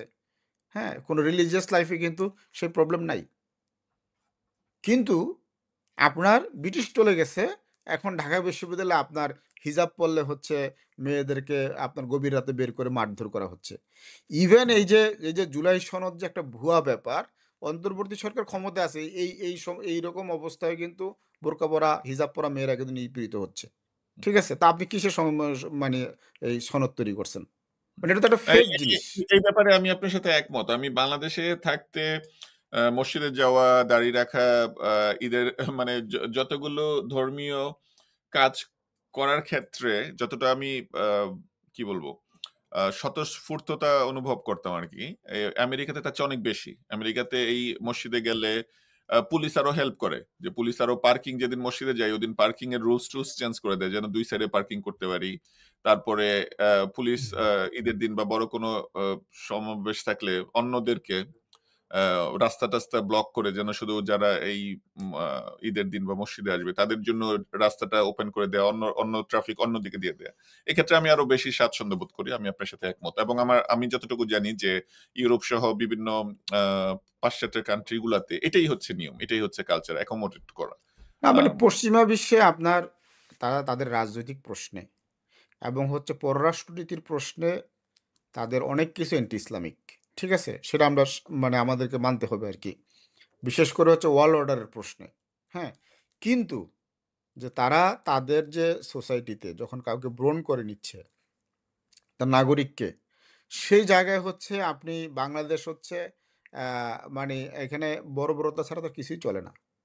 মানে আমরা উম যেটা মানে ইয়ে করতেছি।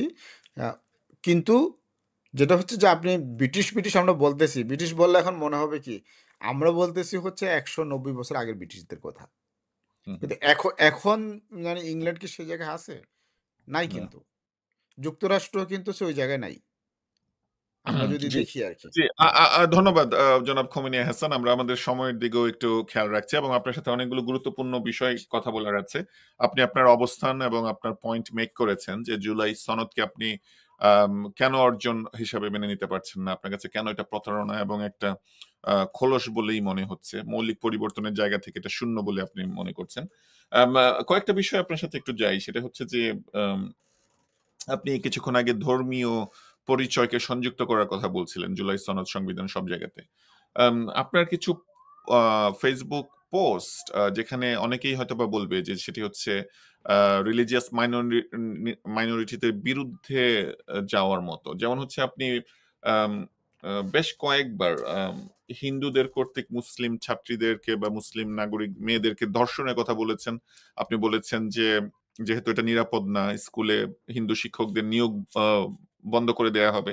তো অনেকেই বলবে যে এই বিষয়গুলো হচ্ছে যে আপনার হিন্দু বিদ্বেষ বা এই বিষয়গুলো হচ্ছে যে দ্বারা আপনি বাংলাদেশকে একটি আম সংখ্যালঘিষ্ঠ যারা আছেন, সংখ্যালঘু যারা আছেন তাদের জন্য আপনি বসবাস অনুপযুক্ত করার একটা প্রস্তাবনা করছেন। আপনার রিঅ্যাকশনটা কি? না এরকম কথাবার্তা আপনার হইতে পারে কিন্তু আপনার মেরিট থাকতে হবে আরকি।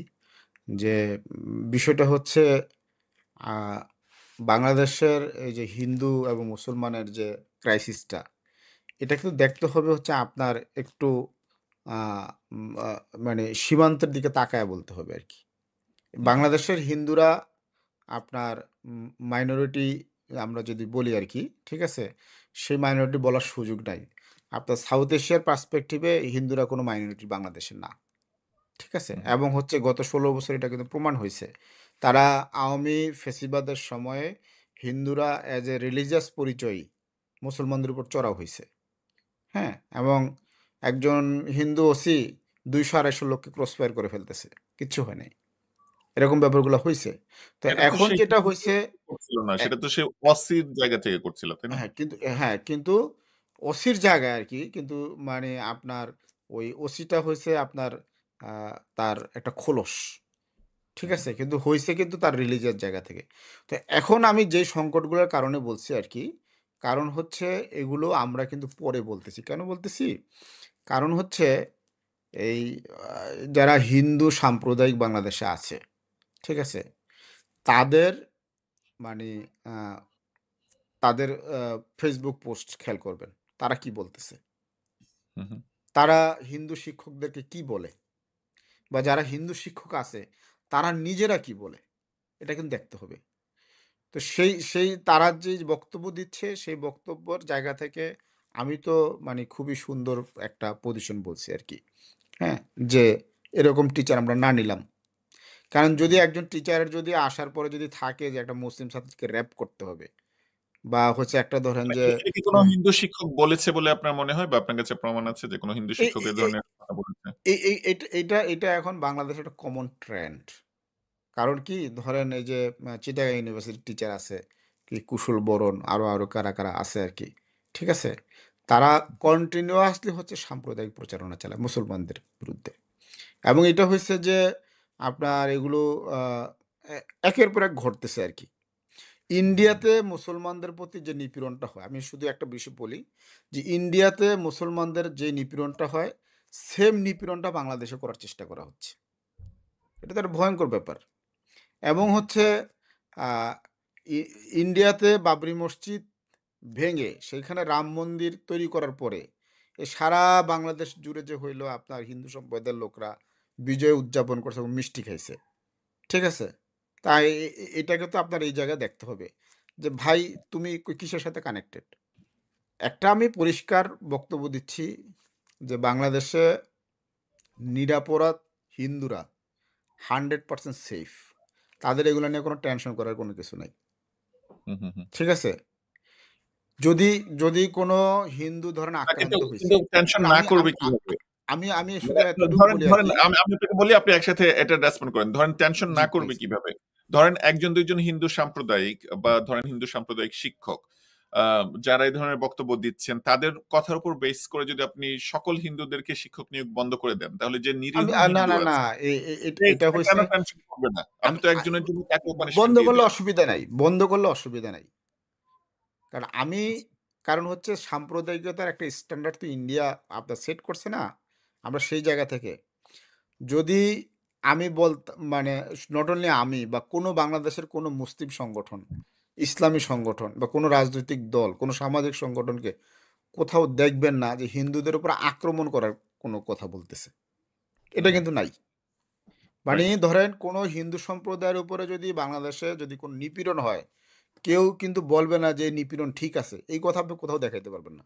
সবাই নিন্দা এটার করে। সাথে আমি একমত। এটার সাথে আমি একমত। কিন্তু আমরা দেখেছি যে হ্যাঁ, হিন্দুদের মন্দির কিন্তু পাহারা দিয়েছে এটা হ্যাঁ, জি। কিন্তু ভারতে হচ্ছে যে কোনো মুসলমানকে যদি কোনো হিন্দু নিপীড়ন করে, সে এমপি হয়, মন্ত্রী হয়, দেশের প্রধানমন্ত্রী হয়ে যায়।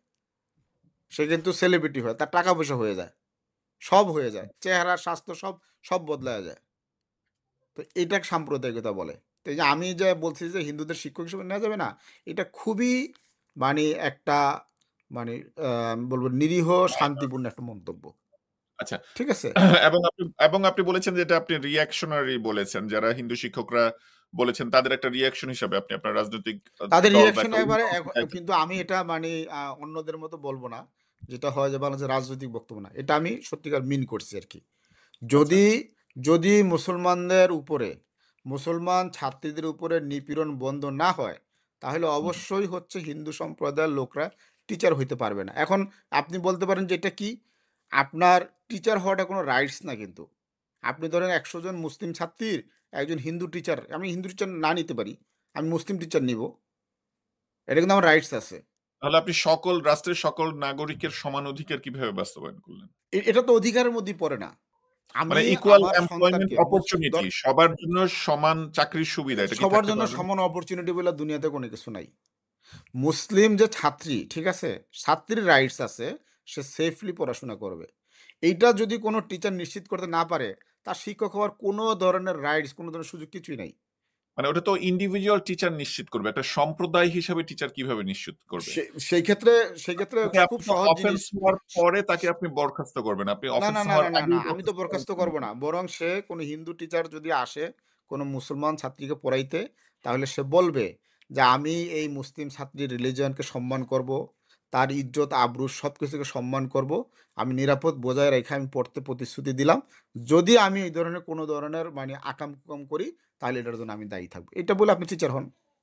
আপনাকে না তো এটা বলে নিতে হবে। সেক্ষেত্রে যেটা হবে যে আ আ মুসলিম ছাত্রী যখন মুসলিম কর্তৃক ধর্ষিত হবে, আপনি সলিউশন কিভাবে করবেন? মুসলিম কাউকে মুস আর টিচার হিসেবে নিয়োগ দিবেন না? মু মু মুসলিম কর্তৃক যখন কোনো ছাত্রী ধর্ষিত হচ্ছে, ঠিক আছে? হুম। তো তাকে তো আমি সেভ করতেছি না। মুসলিম যে টিচার আছে যে কোনো আপনি তো ছাত্রীকে সেভ ধর্ষণ করলো। করছেন না। কিন্তু তাকে তো হ্যাঁ, আপনি হ্যাঁ। একজন হওয়ার পরে তো আপনি সবাইকে বলছেন না যে, "তুমি মুসলিম, তুমি আর টিচার হতে পারবে না। ওই যে দেখো একটা ইনসিডেন্ট।" না, না, একজন না, না। হিন্দু এটা এই তো না। ধরনের কারণ বলছেন যে, "এই হচ্ছে যে দেখো ওটা" কা কা কারণ কারণ কারণ হচ্ছে মুসলমান টিচারদের এরকম কোনো কর্মসূচি নাই। কিন্তু হিন্দুদের ক্ষেত্রে অভিযোগটা উঠছে যে এই যে মুসলিম ছাত্রীদেরকে এটা আপনার একটা জায়গা না, বাংলাদেশে এরকম বহু জায়গায় ঘটতেছে।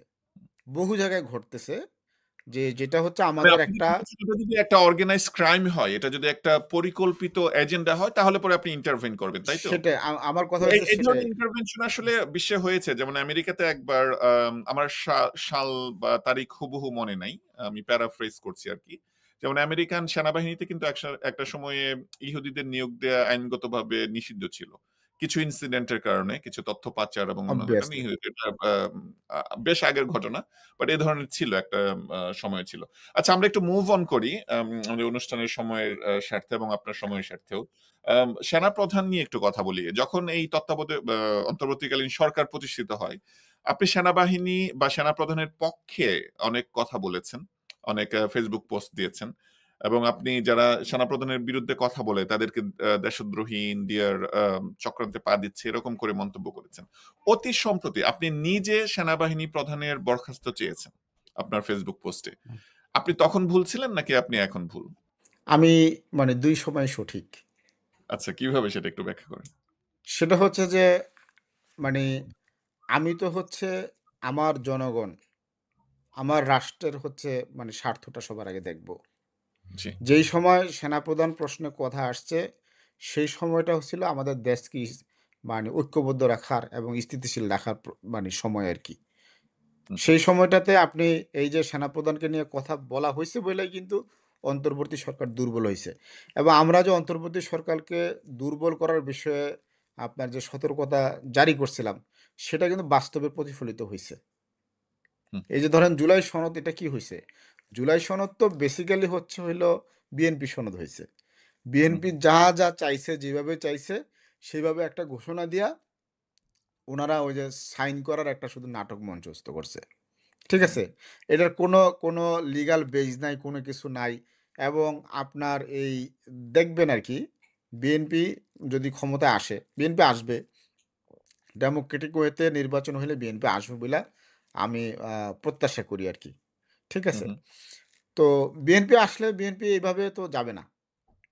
এই সনদ যেভাবে যাচ্ছে, সনদ সেভাবে যাবে না আরকি। মানে সেনাপ্রধান নিয়ে হ্যাঁ? আপনার এখন অভিযোগটা কি তো আসলে?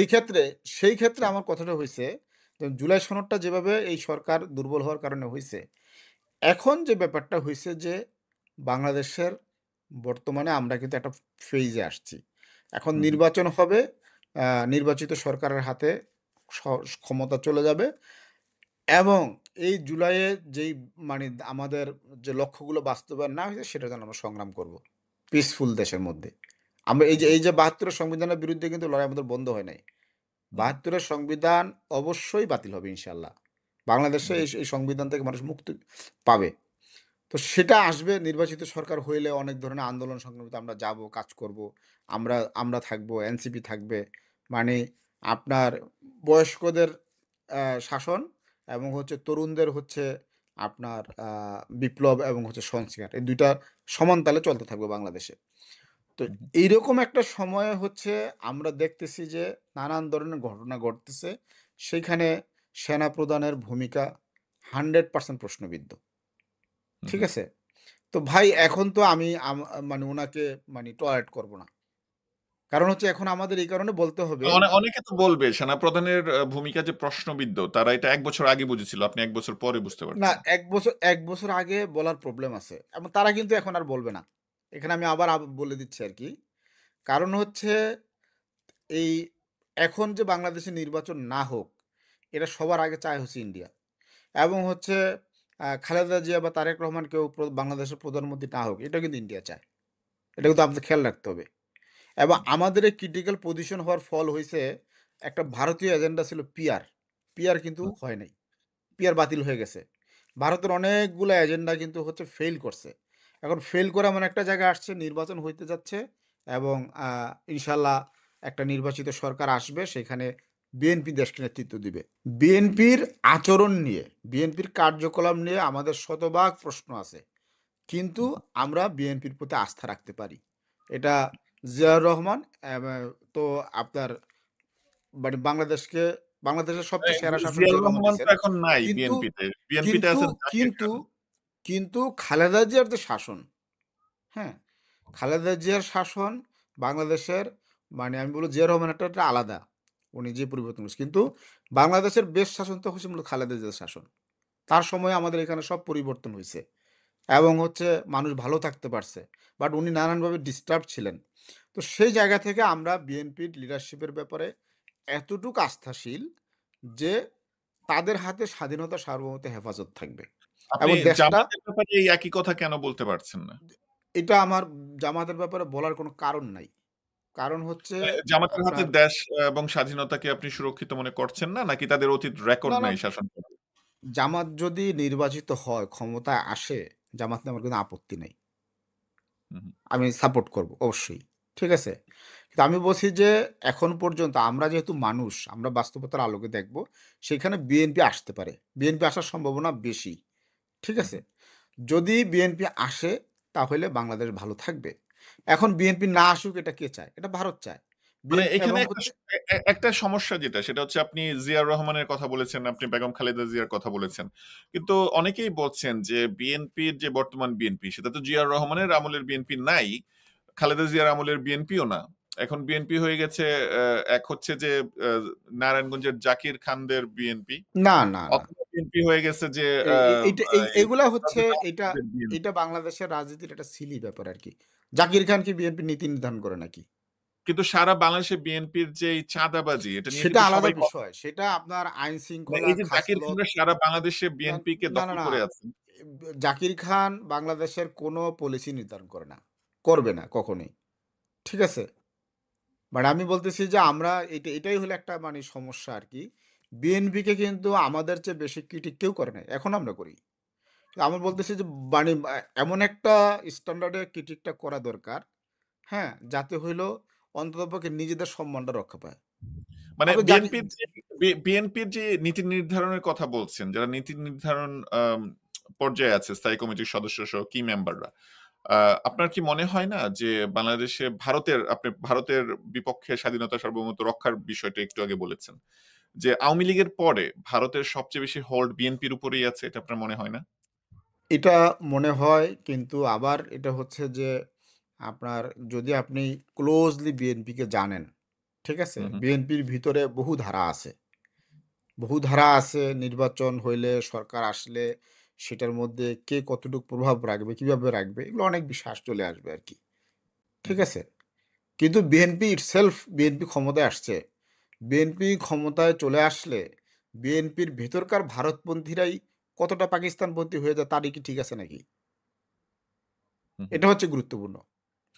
খালেদা জিয়া, জিয়াউর রহমান খালেদা জিয়ার লিগেসি হিসেবে তারেক রহমান ধরেন বাংলাদেশে ক্ষমতায় আসছে এবং তারেক রহমান শেখ হাসিনার চেয়েও যদি বেশি ভারতকে সার্ভ করে, হ্যাঁ? ভারতের দালালি করে, তারপরেও তারপরেও হচ্ছে আপনার ভারত সন্তুষ্ট হইতে পারবে না। ভারতের মধ্যে টেনশন থাকবে। কারণ হচ্ছে এখানে মেইন বিষয়টা হচ্ছে যে আপনার আ কোন পোরশন ক্ষমতায় আছে। হু, হু। বিএনপির যারা ভোটার, বিএনপির যারা আপনার সমর্থক, তারা তো ভারতপন্থী না। কিছু নেতা ভারতপন্থী হইতে পারে। তো বিএনপি ক্ষমতায় আসা মানে হচ্ছে কিন্তু ইন্ডিয়ান মানে পিপল ক্ষমতায় চলে আসা। এই জায়গা থেকে আমাদের দেখতে হবে। এটার ইমপ্যাক্ট আছে। এবং এটার সামাজিক রাজনৈতিক ইমপ্যাক্ট আছে। তো আমি বলতেছি যে এই বিএনপিও ক্ষমতায় না আসুক, এটাও কিন্তু ইন্ডিয়ার পজিশন। ইন্ডিয়া চায় হচ্ছে বাংলাদেশ ইভেন আ আপনার এখন এটা আসলে কে কিভাবে গ্রহণ করবে? ইন্ডিয়া কিন্তু আ অ ওয়ান সেন্স হচ্ছে শেখ হাসিনারও বিরোধী ছিল। শেখ হাসিনা আপনার ইন্ডিয়ার দালালি কইরা বাংলাদেশকে একদম হচ্ছে ওই তলানিতে যদি নিত তাহলে ইন্ডিয়া পছন্দ করত। কিন্তু হাসিনা হইছে কি একদিকে দালালি করছে। আরেকদিকে হচ্ছে কিন্তু ওই চায়না সহ বাংলাদেশের মিত্র দেশগুলোর সাথে মুসলিম বিশ্বের সাথে সম্পর্ক রাইখা বাংলাদেশ আবার কিছু ডেভেলপমেন্ট করছে। এইটাও কিন্তু ইন্ডিয়াকে হইলো মানে সুখ দেয় না। জি। আপনি বুঝছেন? পিআর এর ব্যাপারে আপনি বলেছেন আপনি পিআর বিরোধী। কিন্তু জামাত পিআর নিয়ে অনেক আন্দোলন করার চেষ্টা করেছে মাঝে দিয়ে। আপনি আবার বলেছেন হ্যাঁ, ইন্ডিয়া আমরা পিআর সাপোর্ট করি নাই বইলা অ্যা আপনি কি মনে করেন যে ইন্ডিয়া আ মানে জামাত ইন্ডিয়ার এজেন্ডা বাস্তবায়ন করেছে পিআর নিয়ে আন্দোলন করার কারণে? না আ স আ জামাত তো আন্দোলন করেই নাই আরকি এবং জামাত যাতে আন্দোলনের কথা এটা বলেছে, মিছিল মিটিং কিছু করেছে। হ্যাঁ, এগুলা এবং এটা করছে কথা কিন্তু বলেছিল যে তারা আ সাইন করবে না জুলাই সনদ পিআর ছাড়া। কিন্তু আমি আপনাকে বলতেছি যে আ ঢাকা বিশ্ববিদ্যালয়ের ডাকসু নির্বাচনের সময় এইটা আ জামাতের নীতি নির্ধারকদের সাথে যারা সংশ্লিষ্ট তাদের সাথে এরকম একটা বোঝাপড়া হইছে যে জামাত পিআর থেকে সরে যাবে। ঠিক আছে? পিআর থেকে সরে যাবে। তারা অন্যান্য সংস্কার বা অন্যান্য ইস্যুতে থাকবে এবং সেটা বাস্তবে হইছে। এবং এই ক্ষেত্রে হচ্ছে জামাতকে ঘিরে যে ভারতীয় লবি আছে এরা লজ্জাজনকভাবে পরাজিত হইছে। এবং পিআর এর ইস্যুটা যে বাংলাদেশে টিকে নাই এটা কিন্তু বাংলাদেশের জনগণের বিজয়। মুসলমানের বিজয়, ইসলামের বিজয়। কারণ হইল এখানে পিআর এর মাধ্যমে হচ্ছে আপনার 10% হিন্দুকে ইয়ে করে দেওয়া। আপনার হচ্ছে 10% এই সংসদে আসন দেওয়া এবং সেই ৩০ জন হচ্ছে আবার একসময় ঘোষণা দিয়ে দিবে যে বাংলাদেশের অমুক অমুক অংশ আমরা বাংলাদেশের সাথে নাই, আমরা স্বাধীন, আমরা স্বাধীন বঙ্গভূমি। এই ষড়যন্ত্র যেটা হচ্ছে এগুলোর ক্ষেত্রে তো তারা পরাজিত হয়েছে আর কি। এবং সেই ক্ষেত্রে আমি জামাতের লিডারশিপকে অবশ্যই ধন্যবাদ দেই যে তারা বিষয়টা অনুধাবন করছেন এবং তাদের নানান সীমাবদ্ধতা সত্ত্বেও হচ্ছে সেই জায়গাতে সরে আসছেন। এটা পজিটিভ হয়েছে আর কি। জি। তারেক রহমান নিয়ে আপনি সাম্প্রতিককালে বলেছেন, তারেক রহমান হলো বাংলাদেশের মোহাম্মদ মুরসি, এবং আপনি তারেক রহমানের অনেক সমালোচনাও করেছেন। তারেক রহমান নিয়ে আপনার মূল সমালোচনা কি? সংক্ষেপে আমাদেরকে বলবেন? আমরা অনুষ্ঠান একদম শেষ পর্যায়ে চলে এসেছি। তারেক রহমানের বিষয়ে আমার সমালোচনা আপনার হঠাৎ করে এখন আসে নাই। ২০০৮ সালে আমরা যখন তারেক রহমান, খালেদা জিয়ার মুক্তির জন্য ঢাকা বিশ্ববিদ্যালয়ে আন্দোলন করি, সেই সময় আমরা কিন্তু সমালোচনার জায়গায় ছিলাম আরকি। আমরা চাইছি যে তারেক রহমান আ মানে ছাত্র জনতার আন্দোলনের মধ্য দিয়ে হচ্ছে মানে পরিপূর্ণভাবে মুক্তি পান। কিন্তু তাকে হুম। মুচলেকা দিয়ে মুক্তি পাইতে হইছে এবং হচ্ছে দীর্ঘ সময় যুক্তরাষ্ট্রে যুক্তরাজ্যে যে অবস্থান করতে হইছে। তো এই বিষয়গুলো আমি মনে করি অপ্রয়োজনীয়। এটা মানে প্রয়োজন তার ছিল না। জীবনটা তো তার বাঁচাতে হবে। এটা তো তার ফার্স্ট প্রায়োরিটি। না, তাকে না, না, না যেভাবে নিধন আপনার করা কিন্তু হয়েছে, তার যে বাস্তবতা হইছে প্রেসিডেন্স আছে, তার বাবাকে মেরে ফেলা হয়েছে। হ্যাঁ, আ বাস্তবতা হচ্ছে এটাই যে বাস্তবতা হচ্ছে এটাই মানে যে যে কারণে আপনি এখন বিদেশে আছেন, একই কারণেই তো তারেক রহমান তখনই বিদেশে যাওয়া দরকার ছিল, অ্যা নাকি না? না, তারেক রহমানের ক্ষেত্রে উনি বিদেশে যাবেন, সবকিছুই যাবেন। কিন্তু হচ্ছে যে উনারা হচ্ছেন মানে মূলত প্রতারিত হইছেন আরকি। ঠিক কি আছে? যে সেটা একটু মানে বলবেন? সংক্ষেপে বলবেন? সিচুয়েশনটা এরকম ছিল, তারেক রহমানকে এমনি মুক্তি দিত। খালেদা জিয়াকে এমনি মুক্তি দিয়ে দিত। এটার মানে আপনি কারণ হচ্ছে ততদিনে তারা শেখ হাসিনার সাথে সেটেল করে ফেলছে মইনু আহমেদ। যে হাসিনাকে ক্ষমতায় বসাইবে। শুধু বিএনপিকে হাত পা ধরতেছে যাতে বিএনপি ওই নির্বাচনটায় অংশগ্রহণ করে হচ্ছে আপনার তাকে বৈধতা দেয়। ঠিক আছে? এটা কিন্তু তাদের দায়। তো আপনি বৈধতা দেওয়ার জন্য যে আপনার হাত পা ধরতেছে, আপনি তার কাছে মুচলেকা কেন দিবেন? সে আপনাকে এমনি ছেড়ে দিবে। তো এটা হচ্ছে কথা। এখন যেটা হইছে যে আমি এখন কেন বলতেছি যে বাংলাদেশের এই জুলাইয়ের যে পরিবর্তন হইছে, তো এই পরিবর্তনকে আপনার জাতিসংঘ সমর্থন দিছে, যুক্তরাষ্ট্র সমর্থন দিছে, চায়না সমর্থন দিছে। তো সেখানে তারেক হুম। রহমানের ইন্ডিয়ার প্রতি নতজানু হওয়াটা একটা হাস্যকর না? মানে মানে মোহাম্মদ মুরসি কিভাবে তো সেই এই কাজ করছে। সংক্ষেপে মানে বলবেন তারেক মোহাম্মদ রহমান মোহাম্মদ মোহাম্মদ মুরসি মিশরের যে এই যে আপনার অরেঞ্জ রেভলিউশন, হুম, হুম। হ্যাঁ? তো এই রেভলিউশনকে এই তো আপনার যুক্তরাষ্ট্র সমর্থিত ছিল। সেখানে মোহাম্মদ মুরসি কেন সেনাবাহিনীর পকেটে যায় ঢুকলেন? উনি সিসিকে সেনাপ্রধান করলেন, তাদের কথা মতো চললেন।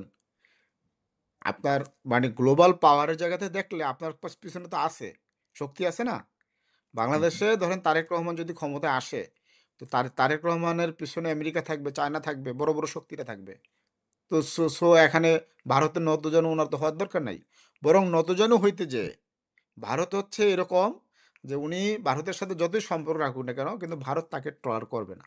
কারণ কি? কারণটা হচ্ছে এটাই যে তারেক রহমানের মাধ্যমেও কিন্তু বাংলাদেশ কিন্তু স্থিতিশীল হয়ে যাবে। বাংলাদেশ কিন্তু আপনার মানে একটা ডেভেলপমেন্টের দিকে যাইতে থাকবে আরকি। তো হুম, হুম। বাংলাদেশ যদি মানে একটু মানে বাংলাদেশ যদি ধরেন যত খারাপ শাসন হোক না কেন, কিন্তু স্থিতিশীলতা থাকে, জনগণ শুধু কাজ করার একটা পরিবেশ পায়, তাহলে এই দেশ ঘুরে দাঁড়াবে। এবং এটা ভারতের চেয়ে বেশি আগায়া যাবে। আর বাংলাদেশ ভারতের চেয়ে আগায়া গেলে হচ্ছে ভারতের ক্রাইসিসটা হচ্ছে এইটা যে আপনার এই যে পাকিস্তানের ইকোনমি খারাপ। পাকিস্তান যদি আপনার ইকোনমিক ব্যবস্থা শক্তিশালী হইতো, বাংলাদেশ যদি রাজনৈতিকভাবে স্থিতিশীল হইতো, সেটা হচ্ছে ভারতের এক্সিস্টেন্সের জন্য থ্রেট হয়ে যাইত। কারণ হচ্ছে ভারতের ইকোনমি, ভারতের সরকার, ভারতের আপনার রাষ্ট্র কাঠামো পুরোটাই হচ্ছে কিন্তু জুলুমের উপরে। ভারতের হুম, হুম। সবচেয়ে বড় জাতি হচ্ছে বাঙালিরা। অথচ বাঙালিরা হচ্ছে ভারতের সবচেয়ে গরিব জাতির একটা। এবং হুম, হুম, হচ্ছে 2nd হচ্ছে লার্জেস্ট হচ্ছে পাঞ্জাবিরা। পাঞ্জাবিরা কিন্তু হচ্ছে আপনার পিছায় পড়া। মানে এবং ভারত ভাগ যেটাকে বলে ওটা তো আসলে ভারত ভাগ হয়নি, বাংলা এবং পাঞ্জাব ভাগ হয়েছে আরকি। না, যখন মানে আমি ৪৭ বলতেছি যে ভারতের অভ্যন্তরীণ যে ক্রাইসিসটা আরকি। বৈষম্য আছে, ঠিক আছে? আবার এই যে এখন যে হিন্দুত্ববাদ আছে। আপনি একটা রাষ্ট্র করছেন, আপনার রাষ্ট্রের ৪০-৫০ কোটি মুসলমান। তাদেরকে আপনি হচ্ছে মানে সেকেন্ড ক্লাস সিটিজেন বানায় রাখছেন। প্রতিদিন মারেন, হুম, প্রতিদিন হুম। নিপীড়ন করেন। তো এই যে ব্যাপারগুলা হইছে কি এগুলা ভারতের জনগণের সামনে একদম হচ্ছে স্বচ্ছ পানির মতো হয়ে যাইত আরকি। যদি বাংলাদেশ এবং হচ্ছে পাকিস্তান দাঁড়াইতে পারে। জি, তো জি। সেই কারণেই আচ্ছা, হচ্ছে তারেক জি, রহমানের বিরুদ্ধে যাবে আরকি। জি, বুঝতে পেরেছি। আমরা লাস্ট ২ টা বিষয় নিয়ে আলাপ করছি এবং আমরা অনুষ্ঠানের একদম শেষ পর্যায়ে চলে এসেছি। আপনি আ বা এই জুলাই গণঅভ্যুত্থানে এই সাধারণ ছাত্র জনতাকে হাসিনার বিরুদ্ধে আ নিয়ে আসা বা হাসিনার এক্সট্রিম ক্রিটিক করা, এরকম যে বিদেশি অ্যাক্টিভিস্টরা আছেন তাদের মধ্যে পিনাকি ভট্টাচার্য অন্যতম এবং বাংলাদেশের আম এনসিপির নেতৃবৃন্দ সহ ছাত্র জনতা সবাই পিনাকি ভট্টাচার্যকে ওই পর্যায়ে দেখেছেনও। আপনি হচ্ছেন গুটি কয়েক আম আম ব্যক্তির মধ্যে একজন যিনি পিনাকি ভট্টাচার্যের কন্টিনিউয়াস সমালোচনা করে গিয়েছেন। তাকে ভারতের চর বলেছেন, রয়ের এজেন্ট বলেছেন এবং পিনাকিকে আপনি বলেছেন যে সে একটা কোভার্ট ফেস এ আছে। সে একটা দেখাচ্ছে আসলে সেটা না। পিনাকি ভট্টাচার্য নিয়ে আপনার আম সমালোচনা এটা কি ব্যক্তিগত আ ব্যক্তিত্বের কোনো ক্র্যাশ, কোনো জেলাসি নাকি আপনি আসলেই কিছু মনে করছেন? আসলে তার সাথে আমার ব্যক্তিগত কোনো ব্যাপার নাই। কারণ আমি ব্যক্তিগতভাবে তার সাথে পরিচিত না। হু, হু, এবং হচ্ছে কোনো স্বার্থ কোনো কিছুর দ্বন্দ্ব নাই। তার সাথে আমার কখনো কোনো সম্পর্কও হয় নাই। সাধারণত অনলাইন কেন্দ্রিক যে ক্রাইসিস গুলা হয়, একসময় রিলেশন থাকে, সে থাকে। এবং দুঃখজনক ব্যাপার হয়েছে যে ফেসবুকে সাধারণত হচ্ছে আমার সাথে খুব কম মানুষের যোগাযোগ আছে আরকি। বিশেষ করে আমার যারা বেশিরভাগ বিরোধী আরকি, এরা হুম, হয়তো কোনোদিন আমার সাথে একটু ইনবক্সেও হাই হেলো হয় নাই। আর বাস্তবে তো নাই। তো হুম, যেটা হইছে যে পিনাকির ব্যাপারটা হইলো যে উম আ আপনার পিনাকিদের ভূমিকা তো সে ৮০ দশক থেকে। তারা কিন্তু সরাসরি শিবিরের লোকদেরকে হত্যার সাথে জড়িত। হুম, হুম। তারা যে রাজনীতিটা করত সেই সময় শিবিরের লোকদেরকে সারা দেশে জবাই করছে। এখন আবার পিনাকিরা সেগুলো স্বীকার-টিকার করে বলে হচ্ছে যে এই জামাত শিবিরের লোকদের কিছু সাপোর্ট নেওয়া, ইসলামপন্থীদের কাছ থেকে সাপোর্ট নেওয়া, সহানুভূতি পিনাকি তো নেওয়া মাফ চেয়েছে। এবং যেমন পিনাকি এ ওই এবং ১৩ সালের দিকে শাহবাগ আন্দোলনে ফ্যাসিস্ট আন্দোলনে পিনাকিদের যেই ভূমিকা, পিনাকি এটা স্বীকার করেছে ভূমিকা এবং না পিনাকিরা ছিল এখানে মাস্টার মাইন্ড। কোন মাস্টারমাইন্ড। ভূমিকা কিন্তু এখানে আমি থাকতে একটা পারে না। শেষ করি। সেটা হচ্ছে হুম, পিনাকিরা ওই ধরেন শাহবাগ আন্দোলনের কারণে যাদের ফাঁসি হয়েছে। মতিউর রহমান নিজামীর পরিবারের কাছে গিয়েছে, ফোন করেছে। ফোনে ব্যক্তিগত মাপ হুম, চেয়েছে। মতিউর রহমান নিজামীর পরিবার, আমি যতটুকু জানি, আমি ভুল হতে পারি। বাট তাদের ছেলেরা তাকে মাফ করেও দিয়েছে এবং তাদের সাথে ভালো হুম, সম্পর্ক। মাঝ দিয়ে আপনি বিরক্ত কেন? হুম। ওর কথা হইছে যে মানে আ যারা শহীদ পরিবার আছে, ঠিক আছে? তারা ব্যক্তিগতভাবে তাদের স্বজন হারাইছে, তাদের শোক আছে। শহীদ পরিবার তো আর এরকম না যে শহীদদের রাজনৈতিক legacy ধারণ করছে এবং বাবা মারা গেছে আইসা ছেলে আইসা লিড দিচ্ছে। সে রাজনীতি তারা করে নাই আরকি। ফলে এইখানে আ তারা একটা সামাজিক সৌজন্যতার ভিত্তিতে পরস্পরকে মাফ করে, সুসম্পর্ক করে, সেটা করতেই পারে। সেটা নিয়ে আমাদের কোনো কিছু নাই। কিন্তু এখানে রাজনীতি যেটা সেটা আমরা দেখতেছি যে পিনাকিদের পজিশন যেটা ১৩ সালে ছিল, এখনো যেটা আছে এটা তো পরিবর্তন হয় নাই। এবং এই ক্ষেত্রে পিনাকি যে কথা বলে আরকি, যেই মার্গে বলে আরকি, উচ্চ মার্গ। তা সেই উচ্চ মার্গকে সঠিকভাবে ধরে বিচার বিশ্লেষণ করে যখন দেখা হয়, তখন এটা যারা দেখতে পারে আরকি তাদের কাছে তো পিনাকির ভূমিকা পরিষ্কার। ঠিক আছে? এখন বাংলাদেশের যারা পিনাকির সাপোর্টার, হ্যাঁ? এইসব মানুষের লেভেলের প্রশ্ন আছে। পলিটিক্যাল লিটারেসি নিয়ে কথা আছে আরকি। এবং ক্রিটিক করার দক্ষতা নিয়েও কথাবার্তা আছে আরকি। তো মানে সেইসব জায়গা পিনাকির নিয়ে থেকে আপনার সমালোচনাটা কি? ধরেন পিনাকির বক্তব্য হচ্ছে যে হ্যাঁ, একটা সময় সে বাম রাজনীতি করেছে, ওপেন।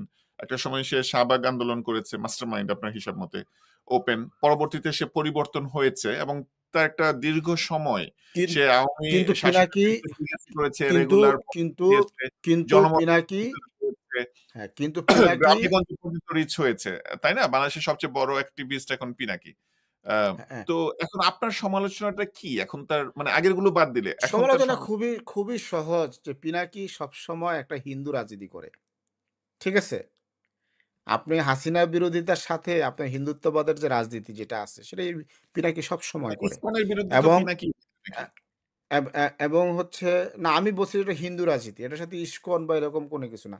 যেকোনো কিছু মানে হইতে পারে হোয়াটএভার। হিন্দুত্ববাদী রাজনীতি যদি আপনি বলেন, বাংলাদেশে হিন্দুত্ববাদের যে রাজনীতি সেটা করে বাংলাদেশে এবং হচ্ছে হিন্দুত্ববাদী রাজনীতির ইসকনকে একটা ভূমিকা হিসেবে দেখা হয়। না মোদি একটা শুধু আইডল। এটা ইসকন পিনাকি না। কিন্তু এখানে সবার এখানে বিরুদ্ধে বলেন, আপনার বলেন। না, এখানে অনেকগুলা বিষয় আছে তো শুধু ইসকন তো ইসকন ইস্যু বাংলাদেশের সেদিনকার ইস্যু। তার আগে থেকে ইস্যু আছে। বুঝছেন?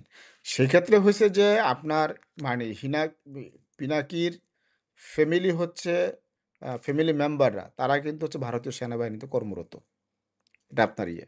এবং পিনাকির বিষয়ে যেগুলো ইনফরমেশন আপনার আছে আরকি, হ্যাঁ?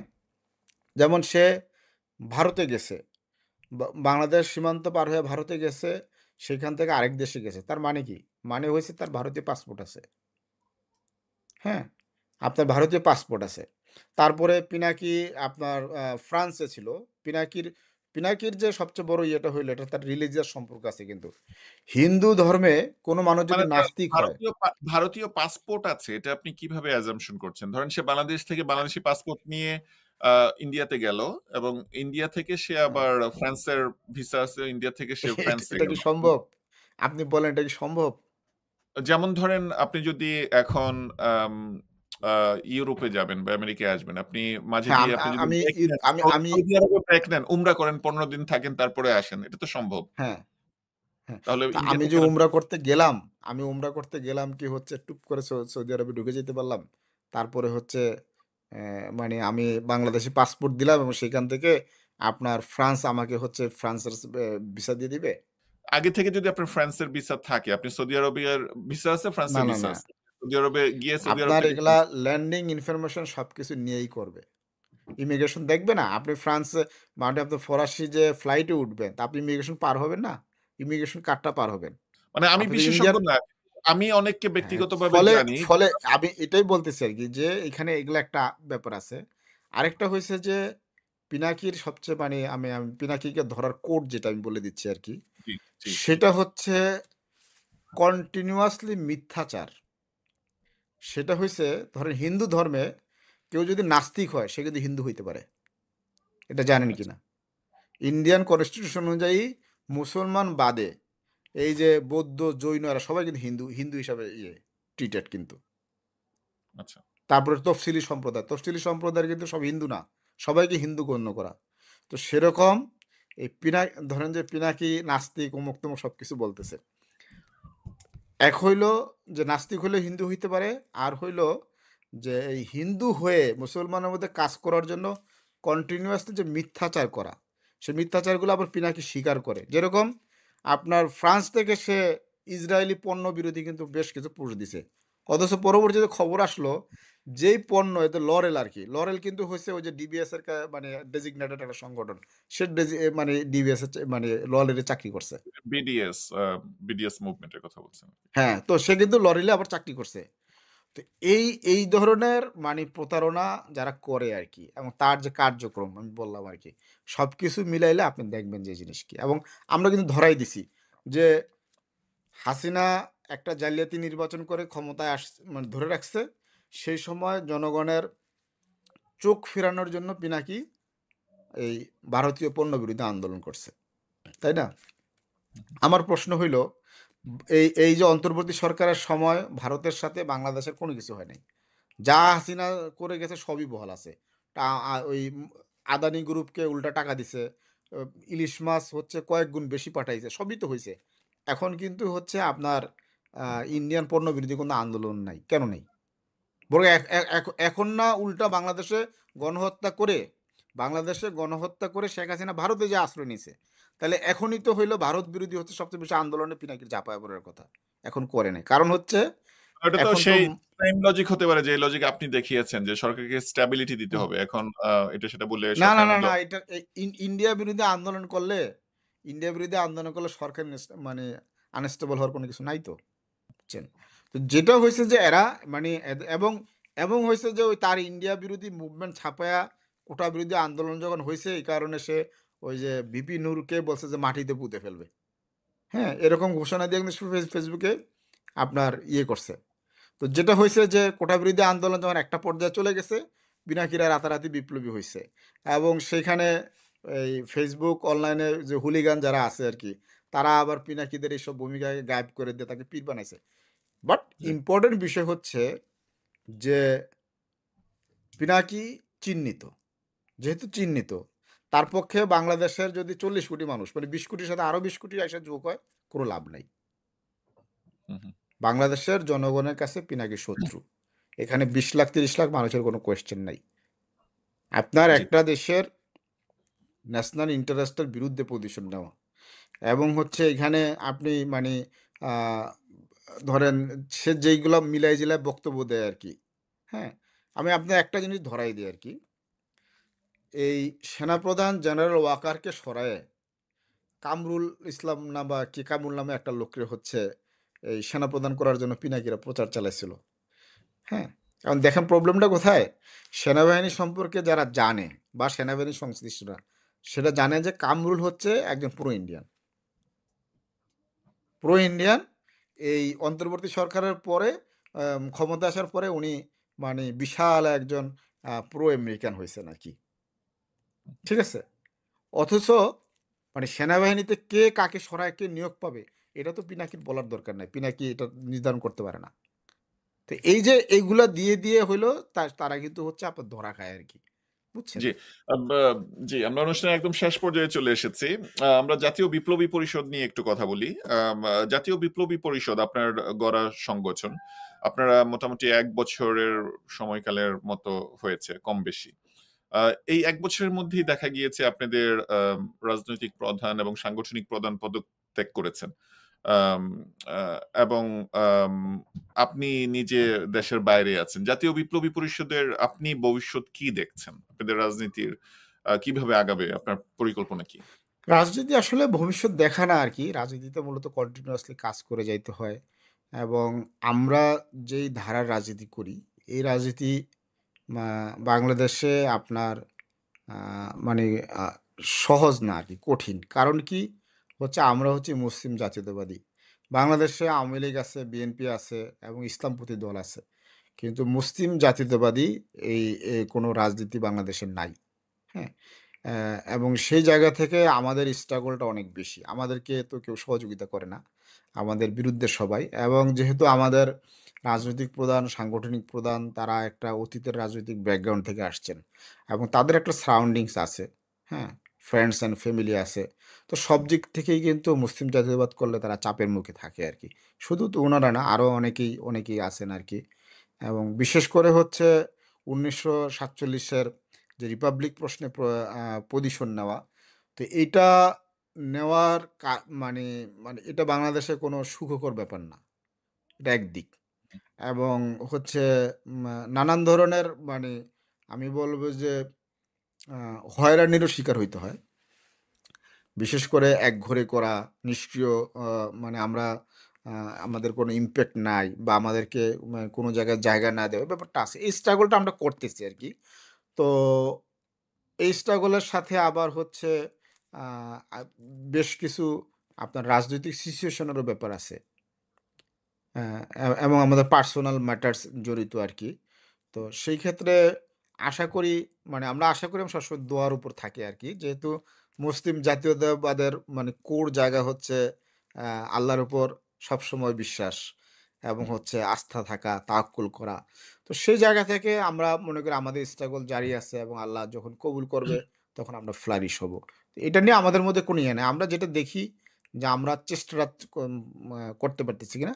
হ্যাঁ, আমরা আমাদের প্রচেষ্টার ঘাটতি নিয়ে সবসময় হচ্ছে আমাদের মধ্যে আত্মসমালোচনা আছে এবং আ বাংলাদেশের বা বাংলাদেশের বাইরের যেকোনো ভাই-বোন আমাদেরকে আমাদের রাজনৈতিক ব্যর্থতা, দুর্বলতার বিষয়ে আ যদি পরামর্শ দিতে চান, দিতে পারেন আরকি। এবং সবার সহযোগিতা, দোয়া আমরা সবসময় কামনা করি। জি। ধন্যবাদ জনাব খোমেনি আহসান, আহ্বায়ক জাতীয় বিপ্লবী পরিষদ। আপনার মূল্যবান সময় আমাদের সাথে আম দেওয়ার জন্য। আপনাকেও ধন্যবাদ। ধন্যবাদ আপনার চ্যানেলের সকল দর্শককে। আসসালামু আলাইকুম।